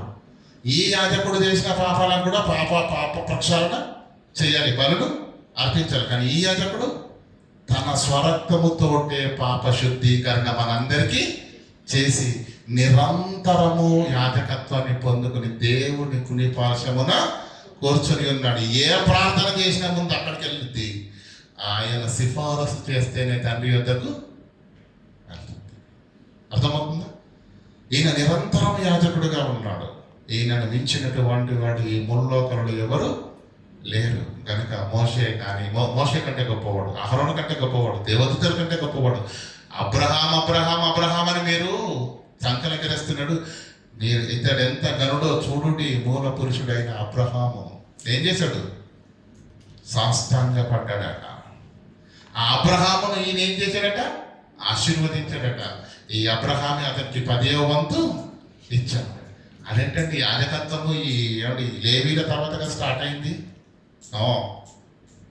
యాజకత్వము 10వ భాగము లేవీలతోటే ప్రారంభం కాలేదు. యేసుక్రీస్తు నుంచి అనగా మిల్కీసెదెకు అబ్రహాము కాలంలోనే మనకు అది కనిపిస్తుంది. ఇదంతా ఎందుకు అంటే ఛాయ. నిజ స్వరూపం ఎక్కడుందనండి? 10వ అధ్యాయం 1వ వచనంలో ధర్మశాస్త్రము రాబోచున్న మేలుల ఛాయ కలిదియే గాని నిజ స్వరూపం ఎక్కడుంది? నిజ స్వరూపం కలిగినది కాదు కనుక అంటే అది ఛాయ, నిజము కాదు. కనుక ధర్మశాస్త్రము యాజకులు మాకున్నారు, అదే మాకు గొప్ప అని ఒకవేళ వాళ్ళు అనుకుంటున్నప్పుడు ప్రియులారా, అహరోను కంటే యేసుక్రీస్తు ఎంత గొప్పవాడో, ఆ యాజకత్వము భూమి మీద ఎలాంటిదో, అలాగే యేసుక్రీస్తు తీసుకున్నటువంటి ప్రధాన యాజకత్వం అది నిరంతరం ఉండేది, అది మార్పు లేనిదిగా ఉండేది. అహరోను తర్వాత ఇంకొకరు వస్తారు, ఇంకొకరి తర్వాత ఇంకొకరు వస్తారు, ఇంకొకరి తర్వాత ఇంకొకరు వస్తారు. ఎందుకంటే కాల పరిమితి పూర్తి కాగానే అలా ఎంతో మంది యాజకులు వస్తారు. కానీ ఈ యాజకత్వం ఒక్కసారే. పాపాలకు బలి ఎన్నిసార్లు అర్పిస్తారండి? ఒకసారి 2 సార్లుగా సచ్చిందాక, అవునా కదా? అదే యేసుక్రీస్తు మనందరి పాపాలను రూపుమాపడానికి ఎన్నిసార్లు బలయ్యాడు? ఒక్కసారి. తన స్వరత్వం ఇచ్చి ఇప్పుడున్న మనకే కాదు, మన పిల్లల పిల్లల పిల్లల పిల్లల పిల్లల తరాలు ఎంతమంది పుట్టి ఎన్ని పాపాలు చేసినా అప్పటి వరకు అప్పు ముట్టిపోయింది. పాపముకు ఏం చేశాడు? ప్రక్షాళన. ఒక్కసారే పవిత్రమైన రక్తాన్ని అర్పించి తన యొక్క పాప ప్రక్షాళన గావించేసి నిరంతరం యాజకుడిగా ఉండడానికి ఆయన వెళ్ళి ఉన్నాడు. కనుక మోషే కంటే, అహరోను కంటే, అందరికంటే ముందున్నవాడు ఎవరు? యేసుక్రీస్తు. ఆ యేసుక్రీస్తును మీరు విడిచి, ఏమని మన అనుభవపూర్వకంగా మీరు వాక్యాన్ని నేర్చుకున్న తర్వాత మరలా పాపంచంలోకి వెళ్ళకండి, ఈ దేవుణ్ణి విడిచిపెట్టకండి, లోకంలో కలిసిపోకండి, యూదా మతంలోకి వెళ్ళకండి. అది ఏమండి? ధర్మశాస్త్రంలోకి ఆజ్ఞను మీరితేనే 2 రాళ్లతో కొట్టి చంపాలని ఆజ్ఞ ఉన్నప్పుడు మీరు దేవుని కుమారుణ్ణి పాదములతో త్రొక్కుతున్నారు ఆయన మాటను వినిపించుకోకుండా. అంతేనా? కృపకు మూలమైనటువంటి ఏం చేశాడు? రక్తమును తిరస్కరించి కృపకు మూలమైనటువంటి ఆత్మను మీరు తిరస్కరిస్తే మీకు ఇంకెంత పెద్ద శిక్షలోకి వెళతారో మీరే ఆలోచించండి. క్రీస్తును విడిచిపెట్టడం అనేది ఈ భూమి మీదనే ఆదరణ కలుగుతుందేమో, ఈ శ్రమలలో నుంచి మీరు బయటపడతారేమో క్రీస్తును ఒప్పుకోకపోతే, కానీ మహాశ్రమలోనికి వెళతారు, పాతాళమని మహాశ్రమలోనికి వెళ్ళిపోతారు. కనుక ఈ శ్రమను మీరు కొద్ది కాలం ధైర్యంగా ఉండండి, ఓపిక పట్టండి. రావాల్సిన వాడు యేసుక్రీస్తు ఆలస్యం చేయకుండా వస్తాడు. వచ్చి ఆయన మీకు మీ శ్రమల కొరకు, మీ విశ్వాస జీవితానికి తగిన బహుమానము పరలోకాన్ని ఇస్తాడు. కనుక మీరు విడిచిపెట్టకండి, కంగారు పడకండి, కలవరపడకండి. ఈ మనుషులు మా అయితే బెదిరించగలరు, నాకు దెబ్బలు కొట్టగలరు, మీరు భయపడకండి. ఈ విశ్వాస జీవితాన్ని విడిచిపెట్టి క్రీస్తు మీకు అనుగ్రహించిన రక్షణను మీరు కోల్పోవద్దు అని వారికి హితోపదేశం చేస్తూ, క్రీస్తు యొక్క ఘనతను వారికి తెలియపరుస్తూ రాయబడినటువంటి పత్రికలో 2వ భాగాన్ని కూడా మీరు తెలుసుకున్నారు. 10వ అధ్యాయము 19వ వచనం నుంచి 13వ అధ్యాయం వరకు ఉన్నటువంటిది ఏంటంటే, ఇంత గొప్ప ఘన చరిత్ర కలిగిన యేసును కలిగిన నీవు నేను ఏ మాదిరి చూపాలి? మన బాధ్యత ఏంటి? మన కర్తవ్యం ఏంటి?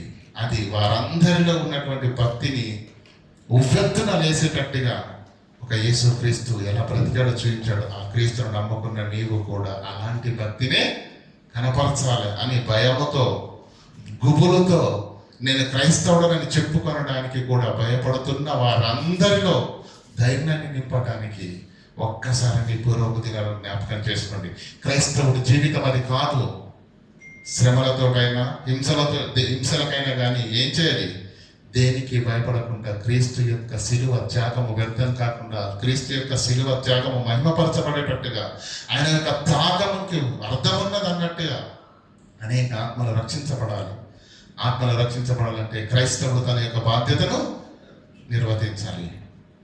క్రైస్తవుడు తన యొక్క బాధ్యతను నిర్వర్తించాలి. కనుక హెబ్రీ పత్రికలోని 3 భాగాలు. మొదటి భాగంలో యేసుక్రీస్తు యొక్క గొప్పతనం, ఔన్నత్యము మనకు కనిపించింది. రెండో దాంట్లో ఏంది? యేసుక్రీస్తు ఏం చేశాడో, ఏమంటే ఆయన యొక్క పని విధానం, యాజకత్వం ఏం చేశాడో చెప్పాడు. ఆ యేసును నమ్ముకున్న నీవు నేను ఆ క్రీస్తు శిలువ త్యాగం వలన పొందుకున్న రక్షణ అది ఎంత గొప్పది, ఎంత ప్రాముఖ్యమైంది. క్రీస్తు యొక్క శిలువ త్యాగం వ్యర్థం కాకుండా ఉండాలి అంటే ఈ త్యాగం, ఈ కష్టం, ఈ ప్రేమ అనేకులకు ప్రకటింపబడాలి. అనేక హృదయాలు క్రీస్తును హత్తుకొనడానికి సంఘంలోనికి రావాలి. అలా దినదినము సంఘము యొక్క సరిహద్దులు విస్తరించాలి. దేవుడు అక్కడ పరలోకంలో సంతోషపడాలి. నేను ప్రాణం పెట్టినందుకే ఇదిగో ఇంతమంది దేవుని పిల్లలు సంఘంలోకి వచ్చారని దేవుడు అనునిత్యము క్రీస్తు తన శిలువ త్యాగం వలనని ఇదంతా సాధ్యమైందని చెప్పి సంఘాన్ని చూసి మురిసిపోవాలి అంటే ఆయన శిలువ త్యాగం మహిమపరచబడితే జరుగుతుందా, వ్యర్థమైతే జరుగుతుందా? ఆయన శిలువ త్యాగం మహిమపరచబడాలంటే, శిలువ త్యాగం మనకు అర్థం కావాలంటే ప్రియులము, అర్థమైన మనం ఏం చేయాలి? సమాజానికి అర్థం కావాలంటే అర్థమైన మనము ఈ ప్రపంచానికి, ఈ సమాజానికి క్రీస్తు యొక్క శిలువ త్యాగం, క్రీస్తు యొక్క జీవితము సామాన్యమైనది కాదు అని త్యాగంతో, వేదనతో మనందరి పాపాలను తీసివేయడానికి యేసుక్రీస్తు పరమును వీడి భూమి మీదకి వచ్చి ఒక నరవతారిగా బ్రతికి, పాపము చేయకుండా పవిత్రుడిగా బ్రతికిన ఆ ఆదర్శమూర్తి యొక్క జీవితాన్ని, గుణాన్ని, అతిశయములను మనము ప్రచురం చేయాలి. అలా ప్రకటించాలి అంటే ఎవడో ఏదో అన్నాడని చెప్పేసి, ఎవడో కొట్టాడని చెప్పేసి ఈ శ్రమలకు, ఈ నిందలకు, ఈ అవమానాలకు భయపడి నువ్వు ఇంట్లో కూర్చొని సమాజముగా కూడుకునటం మానేశారనుకో, ఏమైంది? క్రీస్తు శిలువ త్యాగం 0 అయిపోతుంది. కనుక మీరందరూ ఏం చేయాలంటే క్రీస్తును నమ్ముకున్న మీరు అని వారందరిలో ధైర్యాన్ని నింపుతూ క్రైస్తవుని యొక్క బాధ్యత ఏంటో తెలుసా? శ్రమలకు రొమ్ము విరిచి ముందుకు వెళ్ళాలి. ఏమన్నాడు పౌలు? నా మట్టుకైతే బ్రతుకుట క్రీస్తే. స్టెఫెను రాళ్ళు పట్టుకున్నారు కొట్టడానికి. అమ్మ బాబాయ్ ఇప్పుడు మాట్లాడాను అన్నాడా? ముష్కరులారా, మీ తాతలు ముత్తాతలు కూడా పరిశుద్ధాత్మను వ్యతిరేకించారు, మీరు కూడా అలాంటి దౌర్భాగ్యుల్లాగానే ఉన్నారు. యేసుక్రీస్తును నమ్మరా? క్రీస్తు త్యాగం మీకు అర్థం కాదని వాయించేశాడు. ఊరుకున్నాడా? కనుక ఉప్పెన లాంటి జీవితం ఉండాలి, ఉత్ప్రేరకంగా ఉండాలి, రగిలిపోవాలి దేవుని కొరకు, క్రీస్తు కొరకు. అలాంటి త్యాగపూరితమైన ఆ త్యాగాన్ని గుర్తు చేసుకుందాం. ఆ బాధ ఎంత పడ్డాడో యేసుక్రీస్తు, ఆ నొప్పి, ఆ వేదన ఎంత పడ్డాడో మనకు అర్థం కావాలి. మాట ఇప్పుడు అనుభూతిని ఇవ్వదు. ఆలోచించండి. చదువుకుంటూ వెళ్ళిపోకండి. ఆ శ్రమలు కలిగాయంట. ఏం శ్రమలు? వంట వండేటప్పుడు గంజిని వంచేటప్పుడు చిన్న వేడి వస్తువు తగిలిపోతేనే అమ్మో బాబో గగ్గులు పెట్టేసి ఎత్తేస్తాం కదండి, దాన్ని పారేస్తాం కదా, తట్టుకోం కదా. శ్రమ అనగానే నువ్వేమనుకుంటున్నావు? అలాంటి శ్రమలు వాళ్ళు అనుభవించి కూడా ప్రాణాలైనా విడిచిపెట్టారు, కానీ ప్రభువును విడిచిపెట్టలేదు. సింహాల బోనులు గాయపడ్డారు. నేతి వారిపైన కుమ్మరించి తారు అగ్ని పెట్టేశారండి. దీపాల్లో కాగడాల్లో కాల్చేశారటండి. ఆ శ్రమలు మనకేమైనా ఉన్నాయండి? అంతటి మహాశ్రమలను అనుభవించి కూడా వాళ్ళు దేవుణ్ణి విడిచిపెట్టకపోతే ఈరోజు అంత కష్టాలైతే మనకు లేవు కదా. మనం ఇంకెంత గొప్పగా దేవుని కొరకు బ్రతకాలి, ఇంకెంత గొప్పగా దేవుని సువార్త చేయాలి. కనుక ఆ బాధ్యతను 10వ అధ్యాయము 19వ వచనం నుంచి 13వ అధ్యాయం చివరి వరకు క్రైస్తవుని యొక్క బాధ్యత ఏంటి, వాడు ఎలా బ్రతకాలి, క్రీస్తును కలిగిన అతను ఈ క్రీస్తును అనేక మందికి పరిచయం చేసి కరువు, కాటకము, శ్రమ, బాధ, నొప్పి ఏ పరిస్థితులకు లొంగకుండా ఏమంటే సమయమందును అసమయమందును దేవుని యొక్క పని చేస్తూ అనేక ఆత్మను సంఘంలో తీసుకుని రావాలి. ఇది క్రైస్తవుని యొక్క బాధ్యతను గుర్తు చేసేది పత్రికలోని 3వ భాగం. గనక మొదటిది యేసుక్రీస్తు గొప్పతనము, రెండవది యేసుక్రీస్తు యొక్క పని, ఆయన కనపరిచినటువంటి మాదిరి, మూడవది ఆ క్రీస్తును కలిగిన నీవు ఈ లోకంలో కనపరచవలసిన భక్తి జీవితం. క్రియలతో చేస్తారో మాటల వరకే ఉంటామో, లేదంటే ప్రియులరా మన భక్తి ఎలా ఉండాలంటే ఫలము పొందేటట్టుగా ఉండాలి. పందెపు రంగంలో అందరూ పరిగెత్తారు, బహుమానం అందరికి వస్తుందా? ఎందరికి వస్తుందండి? గెలిచిన వాళ్ళకి వస్తుంది. కానీ మీ అందరికీ తెలుసు కదా, అంటే 30 మందికి పరిగెత్తారు, 30 మంది ఏమనుకుంటారు తెలుసా? ఆ బహుమానం నాకే రావాలని చెప్పేసి కష్టపడతారు. మనం మన పరలోకం, మన భక్తి ఎలా ఉందో తెలుసా అండి? పరలోకం అచ్చి తీరాలంతే. అలా బ్రతకండి, అలా భక్తి చేయండి, అలా దేవుని కొరకు నిలబడండి. కనుక హెబ్రీలకు రాసిన పత్రిక అలాంటి శ్రమలో ఉన్న వారిని ఓదార్పు కలిగించిన తర్వాత మరలా అనేక మంది నిలదొక్కుని తిరిగి ఆ యూదాములోకి వెళ్ళాలన్న సందిగ్ధంలో ఉన్న వాళ్ళు మరలా ఈ పత్రిక ద్వారా కట్టబడి దేవునిలో నిలదొక్కుని వారి విశ్వాస జీవితాన్ని పదిలంగా కాపాడుకొని, ఎందుకంటే అప్పటికే వారు ఎంతో గొప్ప సేవ చేశారు, ఆస్తులను కూడా పోగొట్టుకున్నవారు, అంత గొప్ప భక్తి చేసిన వాళ్ళు ఎవరో వచ్చి కొన్ని మాయమాటలు చెప్పేసరి సందిగ్ధంలో పడిపోయారు. కనుక వారిని బలపరచడానికి, దేవుణ్ణి నిలబెట్టడానికి రాయబడినటువంటి పత్రిక హెబ్రీయులకు రాసిన పత్రిక. ఆ పత్రిక ద్వారా మన అనేకులు దేవునిలో అంటుకట్టబడ్డారు, దేవుని వైపు తిరిగారు, దేవుని నామానికి మహిమకరంగా వారందరి ఆత్మీయ జీవితాలు తీర్చబడ్డాయి. ఈ పత్రిక ద్వారా అనేక జీవితాల్లో మేళ్ళు జరిగాయి. కనుక ప్రియులారా, మరి ఈ పాఠాన్ని, ఈ పత్రిక యొక్క వివరణ విన్నటువంటి మనము ఈ హెబ్రీ పత్రిక ఈరోజు భారతదేశంలో జరుగుతున్నటువంటి పరిస్థితులన్నింటికీ అర్థం పట్టేటట్టుగా ఉంది. కొన్ని విషయాలు మీకు స్పష్టంగా నేను మాట్లాడలేకపోవచ్చు, కానీ ఆలోచించండి. ఈ సమాజంలో జరుగుతున్న పరిస్థితులు ఏంటి? ఆ బహిష్కరణలు కావచ్చు, వెలివేతలు కావచ్చు, క్రైస్తవుల పైన పెడుతున్న ఉక్కుపాతం కావచ్చు, రానయ్యున్న దినాల్లో చేతిలో బైబిల్ పట్టుకొని నువ్వు బహిరంగంగా తిరిగే పరిస్థితి ఉండదు. నేను క్రైస్తవుని చెప్పుకునే అవకాశమే ఉండకపోవచ్చు. చర్చిల పైన దాడి చేస్తున్నారు, విధ్వంసం చేస్తున్నారు, కూలద్రోస్తున్నారు. క్రైస్తవుల యొక్క ఉనికి అనేది లేకుండా చేయాలని కంకణం కట్టుకుని ఈరోజు ప్రభుత్వాలు, ఆ రోజు ఉన్న నీరో చక్రవర్తి ప్రభుత్వం బహిరంగంగా శిక్షించింది, బహిరంగంగా శ్రమపడుతుంది. ఈ రోజున్న ప్రభుత్వాలు బహిరంగంగా చేయట్లేదు, ఏం చేసినా చాప కింద నీరులా చేస్తున్నాయి, అంతే తేడా. కనుక ఆ పరిస్థితులకు ఈ పరిస్థితులకు అర్థం పట్టేటట్టుగా ఉంది. కనుక పరిస్థితులను ఆలోచించండి, పత్రిక చదవండి.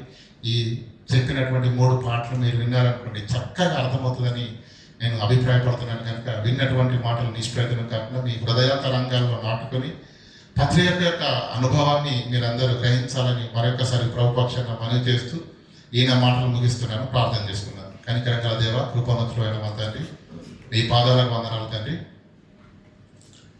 హెబ్రీయులకు రాసిన పత్రికలోని 3వ భాగాన్ని తండ్రి ముగించుకుని తండ్రి, మీ యొక్క కృపను కనికరాన్ని మాకు